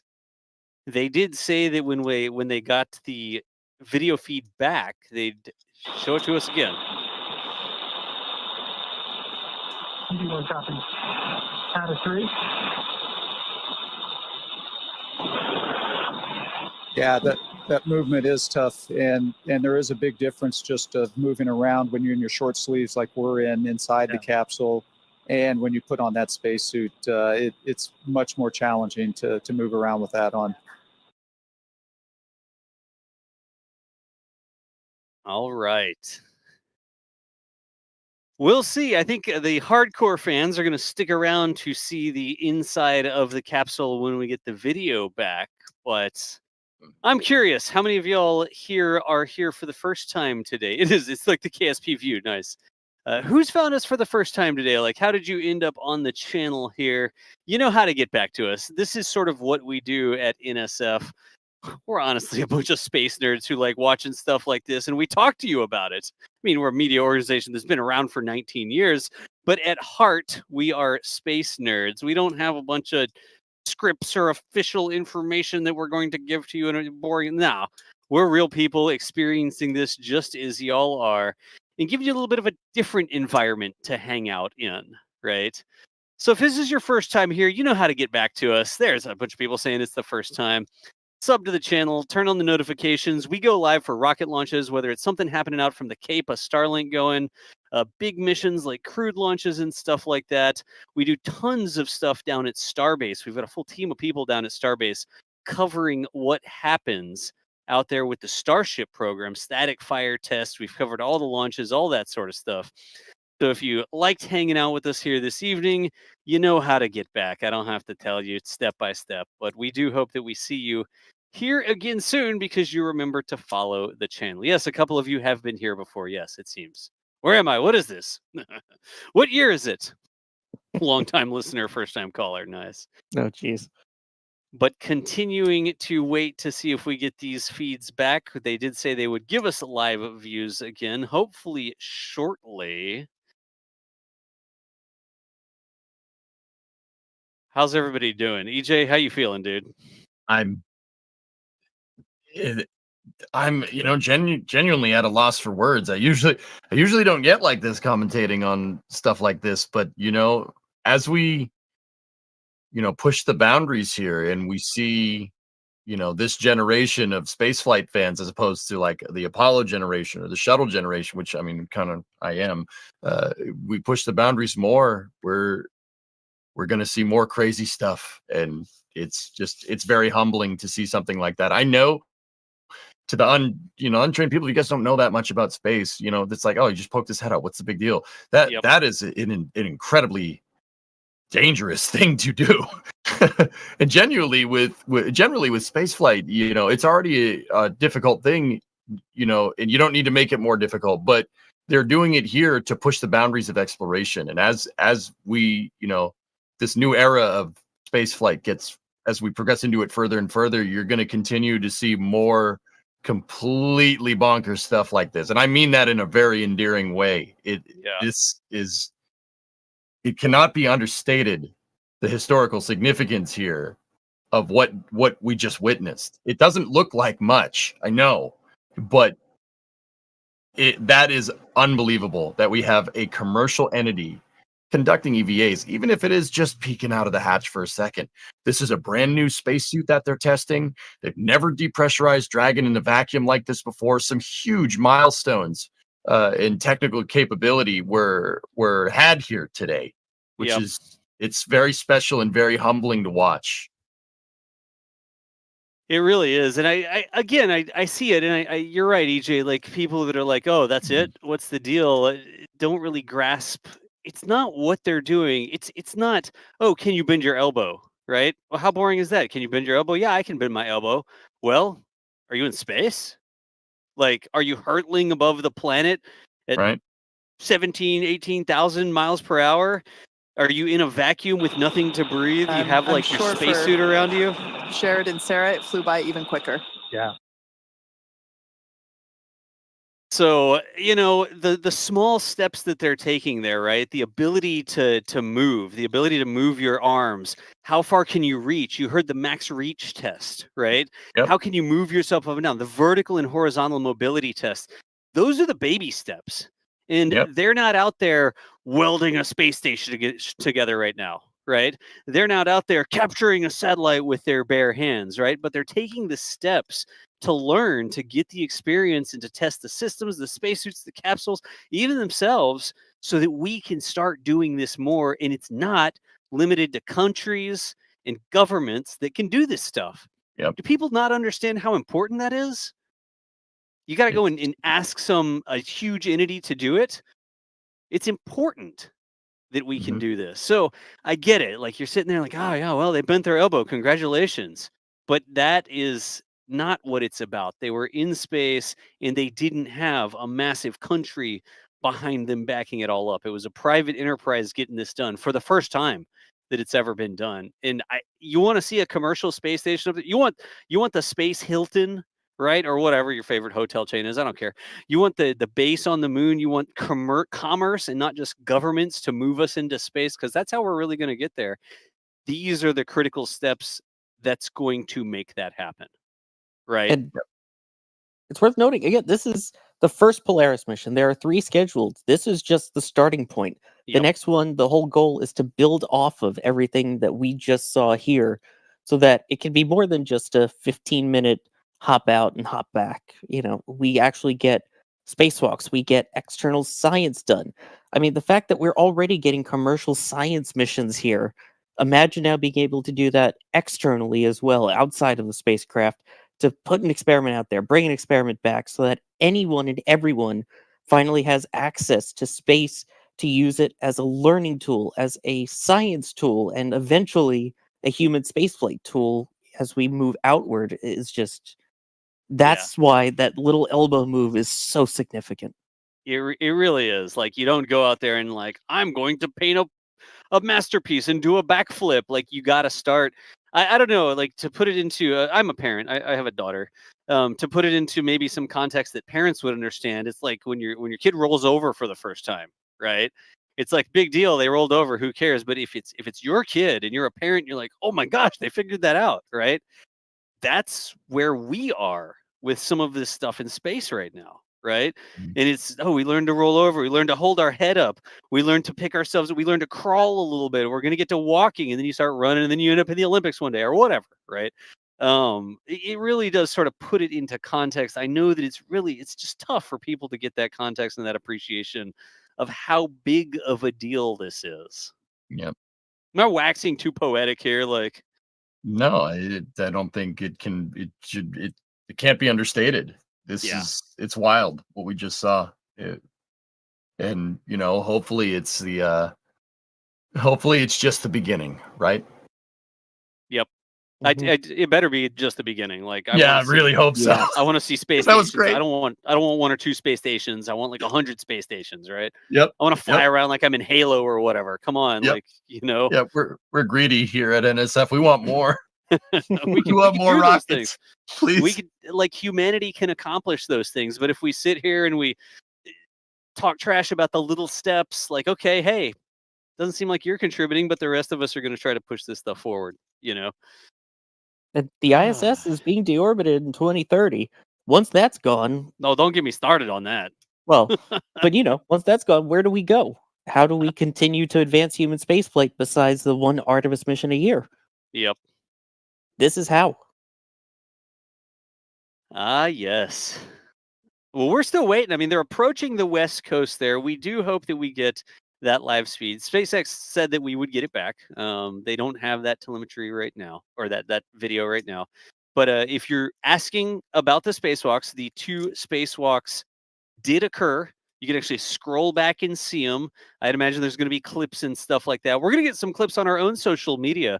We're on basically all the different platforms, x.com, Facebook for people that are over there. We're on Instagram, like all the different places. A lot of people consume things different ways, like they're involved in different social media networks. So we sort of put it out there for everybody. We don't have one favorite or anything like that.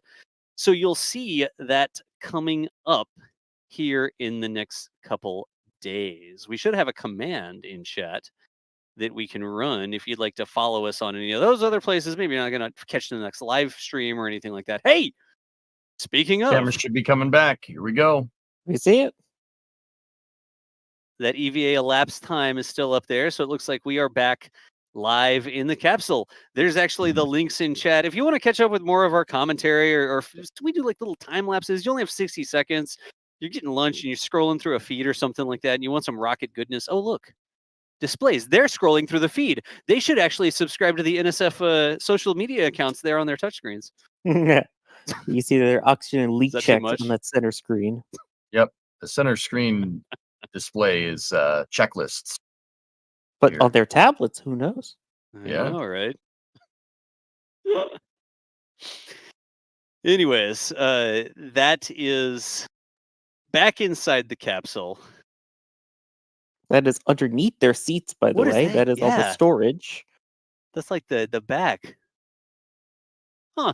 There's all their scientific experiments, and then they're carrying extra consumables down there. That was the black box that was in the center of that shot.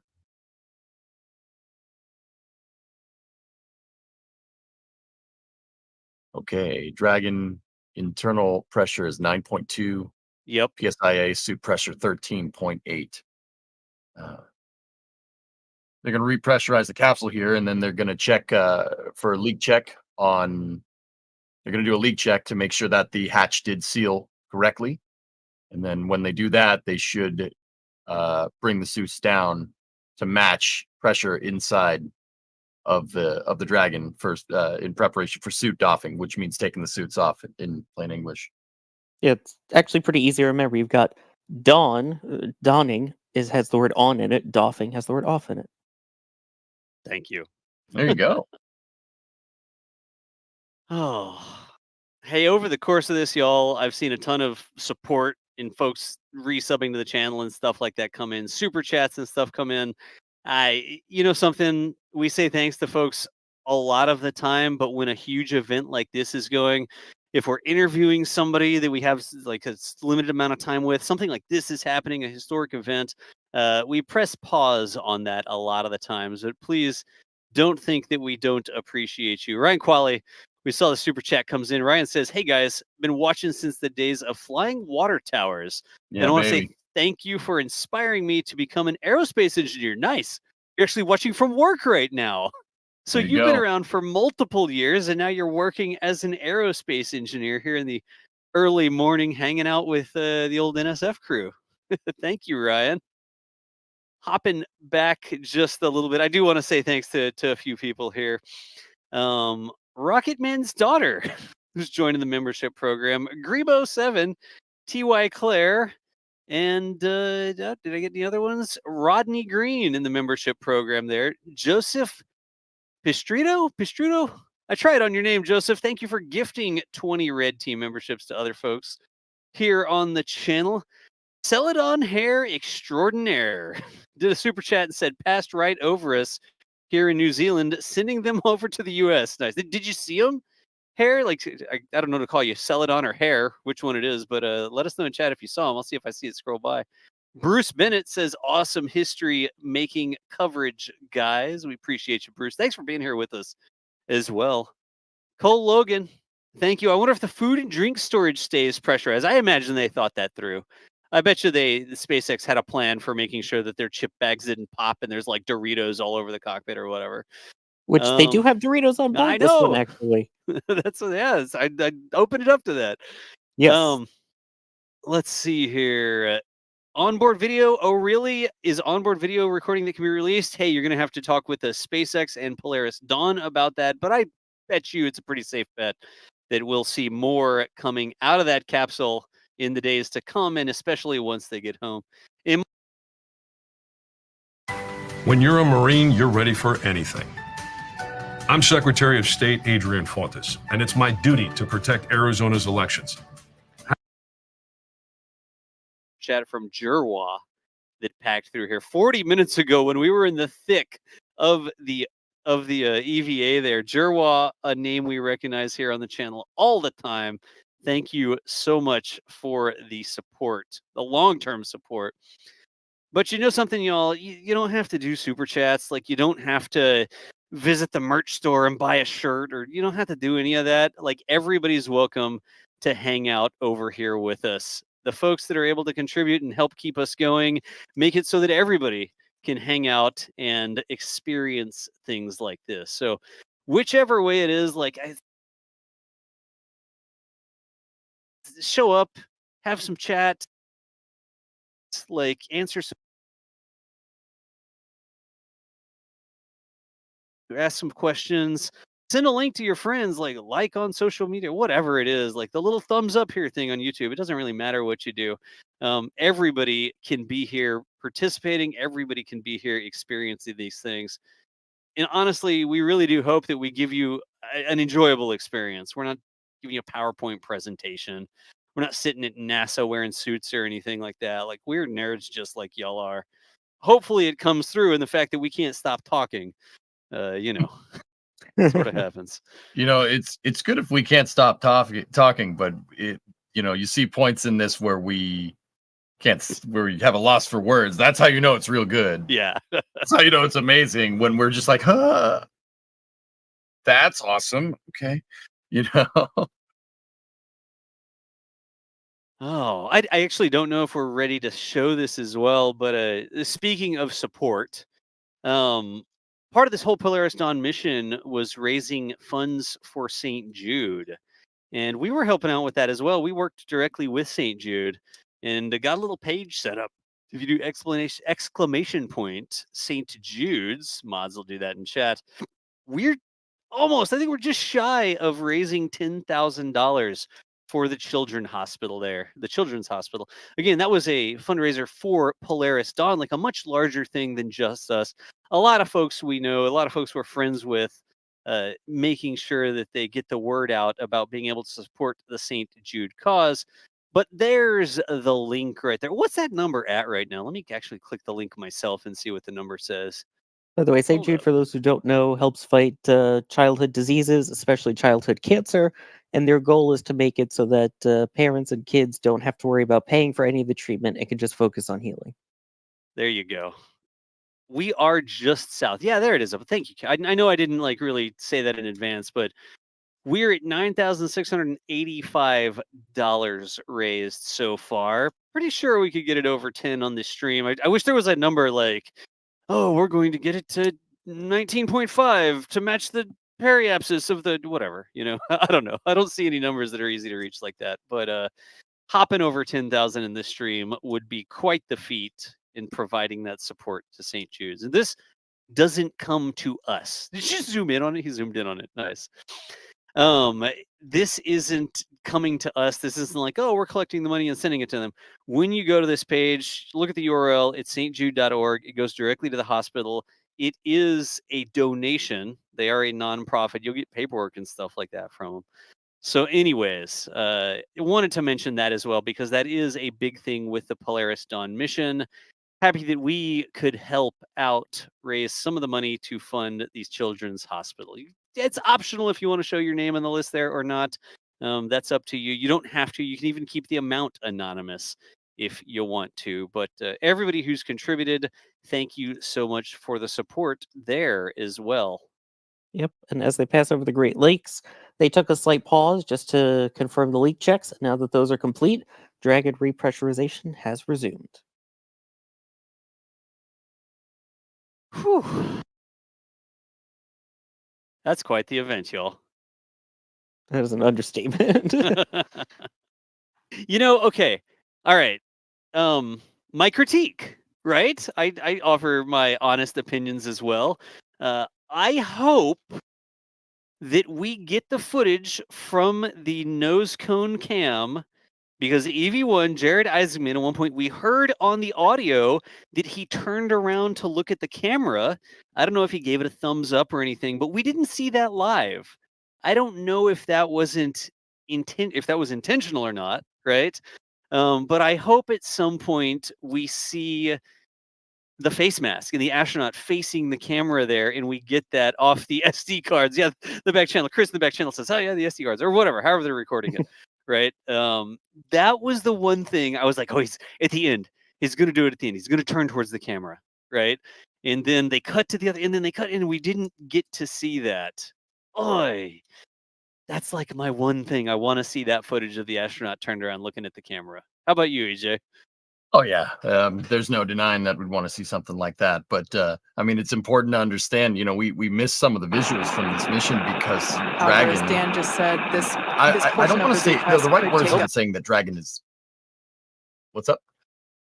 Had audio for just a second there, but I think we're good. Go ahead. Okay. The right words isn't saying that Dragon is antiquated, but Dragon still relies on ground signals. As opposed to being engineered with like Starlink from the ground up. I mean, one of the test objectives of this mission is to use Starlink for Dragon, but in terms of video feeds and telemetry, you're still getting it through ground stations and through TDRS. So it's still using kind of quote unquote legacy systems. I wouldn't say antiquated because it's clearly working, right? But yeah, future systems, like Starship is being engineered with Starlink in that Starlink communication systems from like the ground up. And we saw it from the last test flight. We saw uninterrupted feed all the way through reentry. So in the future, right, as we push the boundaries further, we should be able to get more uninterrupted feeds. So we could see that astronaut come and give the thumbs up or something to the camera, like I don't know if that's what Rick did. I mean, I'm just taking a guess, but I hope he did. Yeah, right.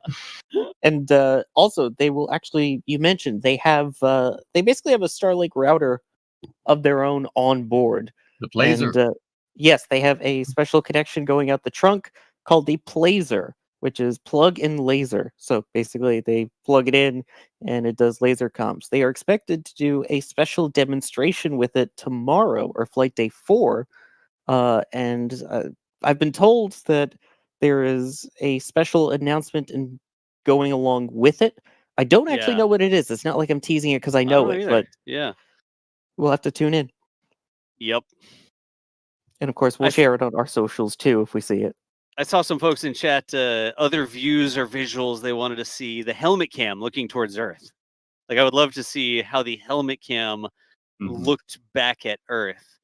I know, it was a little surprised, right? I think some people came in the middle and they didn't see the Earth in the background when it was still lit. But the way the orbit worked, they did the EVA primarily on the dark side of the planet, right? And I need to reach out and see if I can find confirmation on this. But it was a component of that the radiation. Like, were they doing it on the far side to minimize the astronauts' radiation exposure? And that's why they were on the dark side of the planet, or am I just making things up there? Well, I mean, plausible, but it's plausible. I think that's just how the timelines kind of came together here. Temperature, maybe like direct sunlight Yeah. on the spacesuits affecting temperatures. Well, I mean, that may have had something to do with it, Das, because they were reporting a slightly increased temperature. It got up to 33 centigrade Yeah, it was in those suits. That's pretty hot for 93, 95 degrees I saw in there. Like, that's pretty toasty. Little toasty, yeah, absolutely. Also, it's called Placer, not plausible. Thank you, Sawyer. You're welcome, Das. Hey, didn't. So if you're like, oh, why didn't they do it during the daytime? Go back to the beginning of the EVA, because when they first got out of that hatch, you could see the planet in the background. You saw the day-night Terminator, like the sunset line, basically. That was right there. But the majority of the spacewalk was performed sort of in the shadow of the planet, and potentially that was to minimize the solar radiation, the heat, I guess is the right way to say that, on their suit.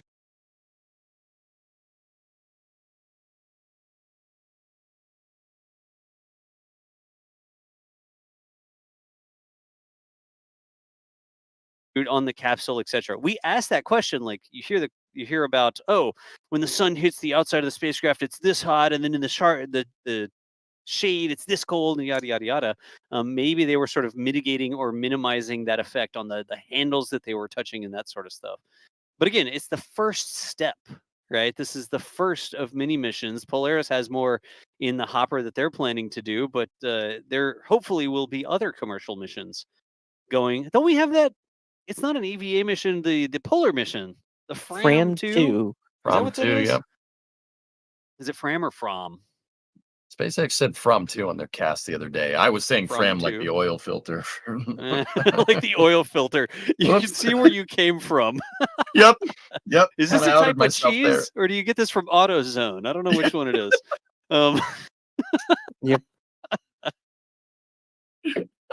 And Anyways. by the way, its secondary O2 valves are open. This process of repressurizing takes a lot longer than depressurizing. They're taking it nice and slow. The entire process from when they basically close the hatch until everything is repressurized and done is about 45 minutes. Yeah. And you can see the pressures are back up, but they are still buttoned up inside the suits. You know something, I really wonder, like, you see their hands floating sometimes, right? And it's not resting on anything. It looks uncomfortable to me because I'm thinking in terms of gravity. And if my hand was floating like that, I would have to be holding my hand up against gravity. But I wonder if I guess it makes sense in space, your hand's just sort of there. Your arm's just sort of there, right? Yeah. That's just how your arms kind of naturally rest in space, kind of T-Rex style out in front of you. Yeah, that's when you sleep. That's their natural floating position. And apparently, the astronauts I've spoken to, they get their best sleep in space. Oh, I'm probably really good on the joints, man. Yeah. I feel like I'd have sinus problems or something. I've heard about, the blood sort of pools in your head and you have like breathing or sinus problems. I'd have a ton of problems going to sleep if my sinuses were space sick. I mean, that's one of the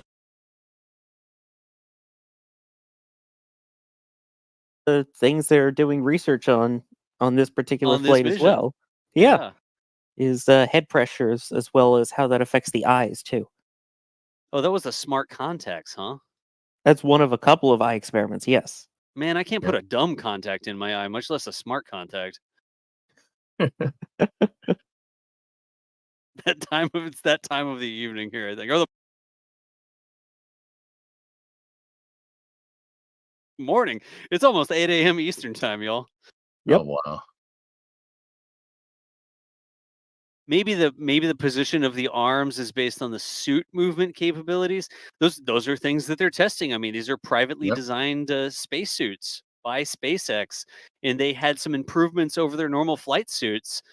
Every time they launch in a Dragon, they have the Dragon flight suits in case there's a leak or a hole in the capsule or whatever. They have their secondary backup, which is their pressure suits they can use to breathe.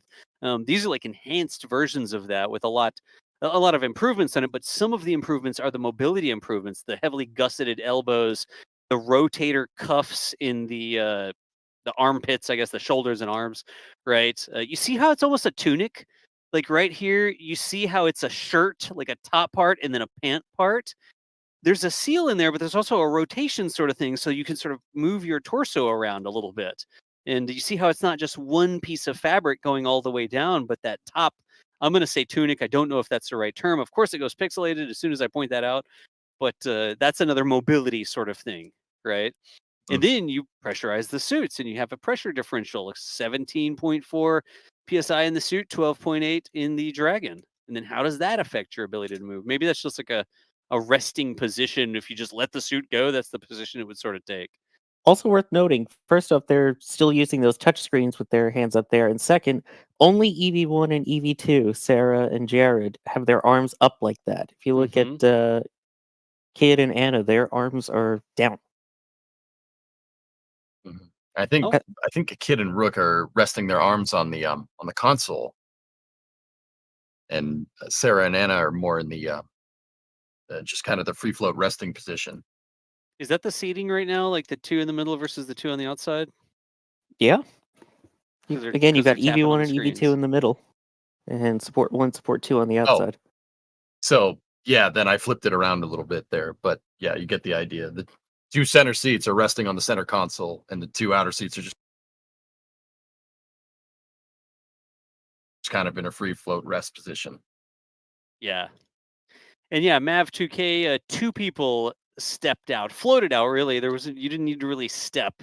It's one of the funny things about spacewalks, right? You don't really need to walk in space because you're floating. There's no gravity to hold you down. It's tough to walk on anything. Then you get into mag boots or you go to the moon, right? Yep, I can confirm in microgravity, you don't need your feet for pretty much anything. In this case, they just used it for stationary support. Yeah. That's another good thing. That guy from that thing, are they working on a pack for the suit? A big difference here between the EVA suits you see on the International Space Station in these suits. These suits are not self-contained. These suits require the spacecraft and the umbilical between the suit and the spacecraft to provide their oxygen. You can see the two umbilicals floating in the foreground there, right? The ISS EVA suits are fully self-contained. They need to move all over the outside of the station. And so the entire huge backpack that you have there, it's hundreds of, well, I could say pounds if they were on the ground. It's hundreds of kilograms difference between these spacesuits that don't require their own life support systems and the ISS EVA suits that are fully self-contained and have their own life support on board the suit itself versus being plugged into the spacecraft. So that's a good question. I haven't seen a render or anything like that from SpaceX showing a SpaceX suit that has a backpack. It'd be tough here in the Dragon. There's not that much room. They don't have the whole airlock. I even wonder how the tunnel would be, right? Because the ISS airlock is pretty big, and the tunnel looked like you can get in and out of it, but it's not like you're walking down a huge hallway there, right? Exactly. I don't know. What do y'all think? I think this is an iterative step. Yeah. You know, there we'll probably see a self-contained SpaceX suit in the future, but SpaceX has said that these EVA suits are kind of a precursor to making a extravehicular suit that's designed to work on Mars. So I'm not necessarily sure you're going to see something like that with Dragon in the future, but yeah, you know, Dragon, because this, you know, you're kind of space confined, but I'm pretty sure SpaceX has something else teed up that has a lot more volume inside. Probably a lot some more room point, for a spacesuit. Just a little bit more, right? they're gonna have an airlock you can drive a truck out of. Literally. The airlock, Yeah. you can put a dragon inside of it. No, like I don't know that for sure. That's not. I'm just guessing. That was just. But yeah, that's I the didn't idea. measure it. Yeah, I didn't measure. I didn't measure it or anything. But I mean, that it's an important thing to understand. Like even the airlocks for the EMUs at the ISS in the Quest airlock, that is designed around the suit. Like you don't just go and make an airlock for a space station or a spacecraft and not design it around the suit that's designed to go outside of it. You're just like, oh, we designed the airlock. Oh, the suit's too big. No. You would design the suit and then design the airlock around the suit. Well, that happened. Yeah, that's right. Yeah, like the first EVA that the Soviets did had trouble getting back in because when they got out of the airlock, the suit expanded some, and then they couldn't fit back into the airlock. Right? Yeah, they almost stranded Leonov out there. Yep. And that inflatable airlock wasn't the best idea, but you know, how would you know? You know, you didn't know it was the best. They didn't know it wasn't the best idea until they went and did it. It's the sort of thing like think of that simple thing, right? You look at this and like, wow, all they did was go outside and then move their arms around. Well, originally when this was being done, somebody was like, oh yeah, we're just going to go outside. They went outside, the suit inflated more than they accounted for, and then they couldn't freaking get back inside. Like, these are the types of steps that you have to, this is why we're taking small steps here, right? Not going out, well, where's their thruster gun? Why didn't they do 3 laps around the capsule? That's a real spacewalk that a real person would do. Like, come on, really? And give it some time. Yeah. There's another Polaris mission on the books. There's Polaris 2. Copy that, SpaceX researching. Great news there. Confirmation that Dragon repress is now complete. Hey, there you go. Beautiful. So, repressurization is complete on Dragon, and they should now equalize pressure on the suits. Yep. And remember, we're still coming up on EVA complete here, and I imagine EVA complete is when they're back on Dragon life support. They're breathing the capsule atmosphere instead of breathing the... Oh, that's interesting, actually. Hang on, I'm reading. The EVA type per the SpaceX website. Yeah. They'll do the oxygen washout and nitrogen oxygen to the suits, and then once repressurization is complete, that marks the official end of the EVA. And I believe SpaceX got rid of their clock as well. Yeah, it's interesting because they've got 2 things on the timeline here. There's EVA complete, which is separate from Dragon repress complete, right?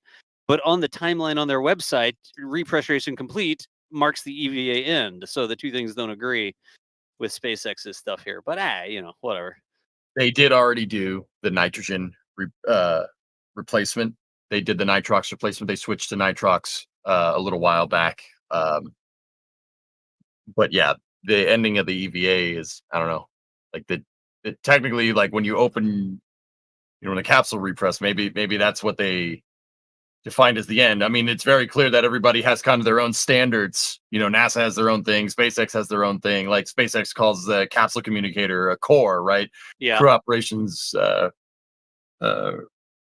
responsible resources engineer, excuse me. So maybe it's kind of just a little bit of a change in the nomenclature. Yeah. Everybody does it a little bit differently. It's like main engines versus booster engine cut off, Nice. It might be different to just the level of detail. Like they chose not to put as much detail in the little overlay as they did in the list that's on the website, right? Oh, I'm sure there's so many more steps that we don't see.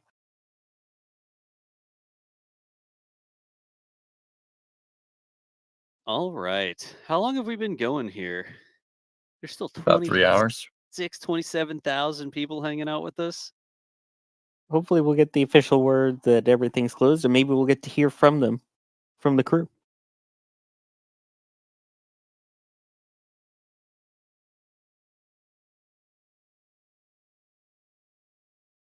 Disconnecting nitrox complete.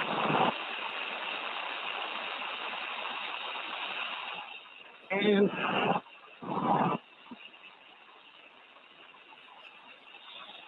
One in yet? yep, please. All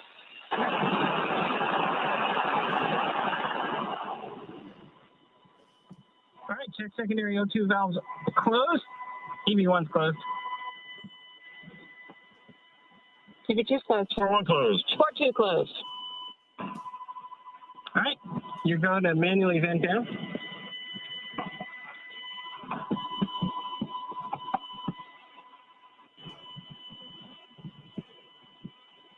I'm curious if we're going to get video of visors open here. That's sort of what we're waiting for. Yeah, check out the suit pressure and the capsule pressure. They're about Yep. even now. Yep. Do you think their ears popped? I mean, going down to 5 psi, yeah, absolutely. Probably it wouldn't be any more than what you get flying on an airplane. Like But, on an airplane, I can touch my nose. Yeah. Yeah, yeah, not wrong. Not Sounds wrong.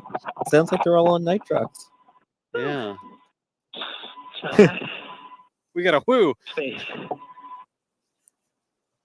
Well, what does it smell like? Yeah, I want to know what it smells like. Operations complete.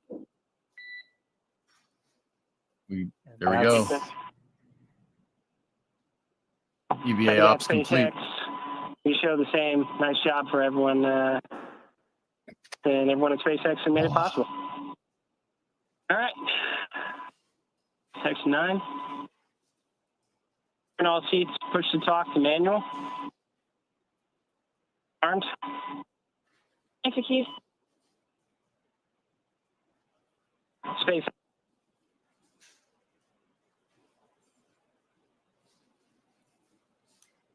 Sound like push to talk went to manual there Wow. because they're. If you're just joining us, we just heard the call out that EVA operations are complete.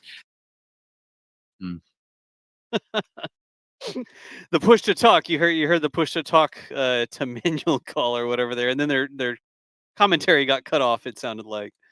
So. Yep. That's that marks the end of the EVA operations. That sure was something. Yeah, Wow. that was cool. Real Yeah. cool. I wonder if we're going to get views of inside the capsule. Like, are we going to get a thumbs up? Where are they at right now? They're North Africa. Okay. I do love that comment though afterwards. Ah, you smell that? Space. I wonder what it smells like. Yeah, that goes back to our launch commentary for We those did, who were yeah. there, as we talked about the smell of space, whether it's burnt metal, burnt steak, or the terrible perfume that you own. Yes, I own terrible perfume. That claims to be the smell of space. You know the problem here? My alarm is going off, telling me I should be waking up about now. Yep, mine just went off too. I was really hoping the thing didn't pick it up. Oh dear. Oh boy. So how do you smell space? So Eric, whenever you repressurize an unpressurized space, it captures a little bit of ozone in it, and that's what makes that smell. It smells like burnt steak or burnt toast, or if you're if anybody here welds, it's kind of the ionization that happens from the welding arc. It smells kind of like that, like burnt metal. That's what we're talking about. It smells like winning. DJ, I like you. You're all right. Also, smells like winning. Nice. Shout out to the person who just walked in front of the camera and wiped their brow like a phew.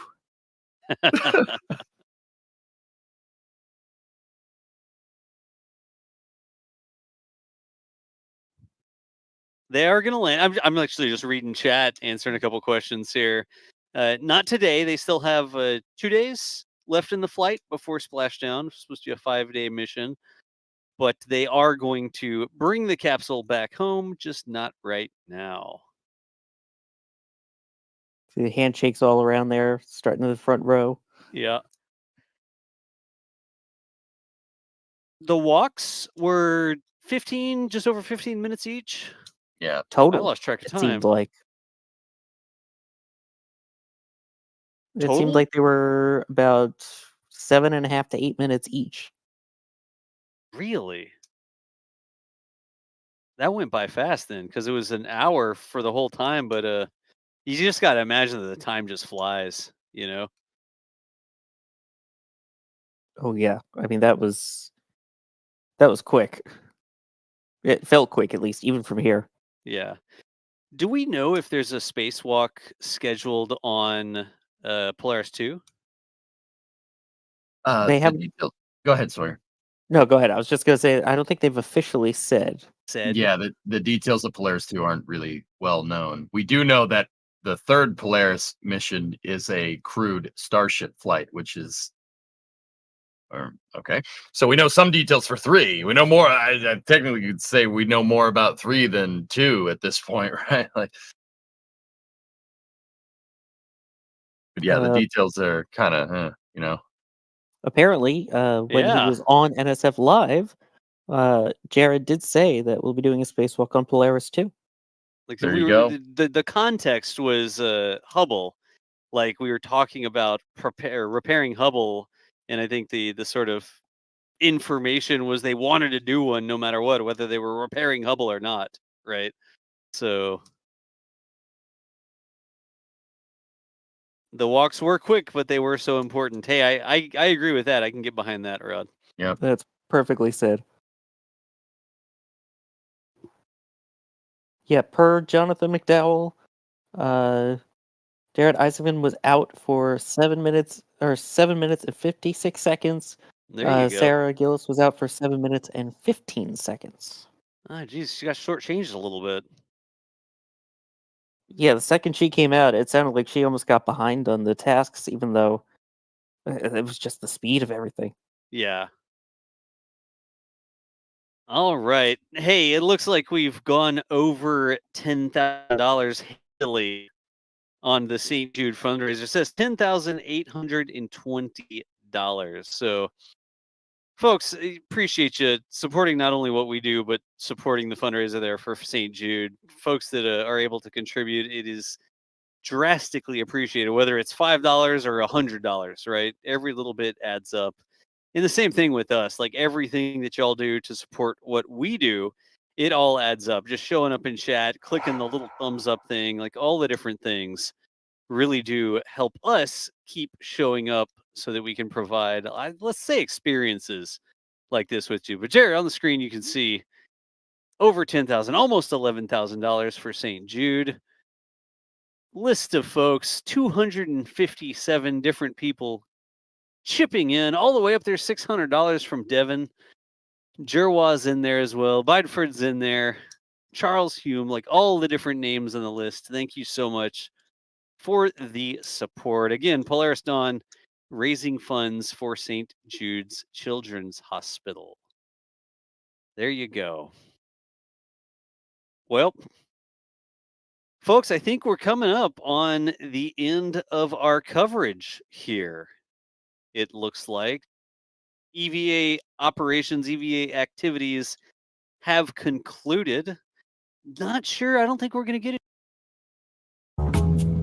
These mushrooms make you feel better.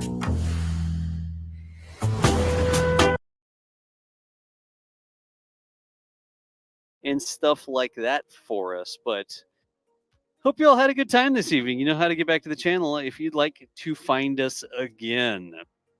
This evening we've been EJ. EJ, thanks for hanging out with us. Yeah, it's this has been it's a privilege being on here. Thank you everybody for watching and supporting. This is awesome, and I'm just happy I got to share it with you guys. Good deal. You gonna be over on Twitch later today? You better go tell your chat you're gonna get some sleep. Satisfactory's gonna have to wait. Oh dear, I feel attacked. I watch the channel, dude. Come on, I know what's going on. Yeah, everybody, I do stream on Twitch. I play STEM games over there, and you can ask me a question about space at any time, no matter what I'm doing, and we will answer it. We keep the STEM and the spaceflight conversations going over there 24/7. Actually, almost 24/7. If we get to noontime, it'll be 24 hours up. Oh my gosh. Yeah, with the exception of the small 15-minute nap that I took. But yeah, thank you everybody. Yeah, good deal. Sawyer as well. Sawyer, it's always a pleasure. Thank you. I mean, back in the day, we were the three on Twitch doing the original Kerbal Space Program stuff, and now here we are taking a mission that we would probably do in Kerbal and seeing it happen in real life. Absolutely spectacular. Pleasure to be here, and always excited to have this amazing coverage here on NSF.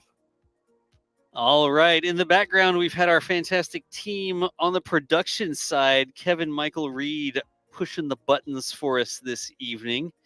Big thanks to Kevin there. Look, hey, put his own picture up there. Kevin actually clicked the button to show his own picture on the screen. My name is John Galloway. If you see me in the videos, you may hear me called Das. Either one works, but my mom calls me Das these days.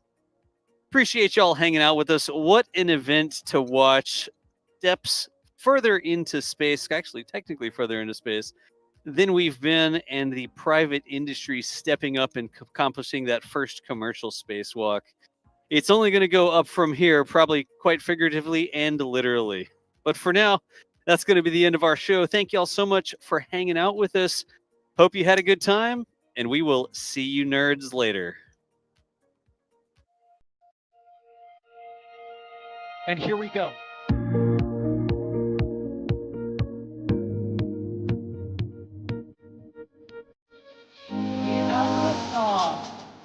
Propulsion continues to be normal.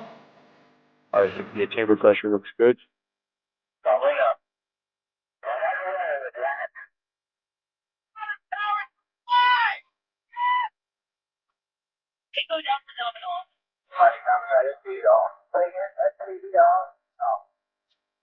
It's Polaris. Oh my God! Liquidation. 343 unfolds to go. Indeed. We rise together back to the moon and beyond. There's nothing to be there, correct?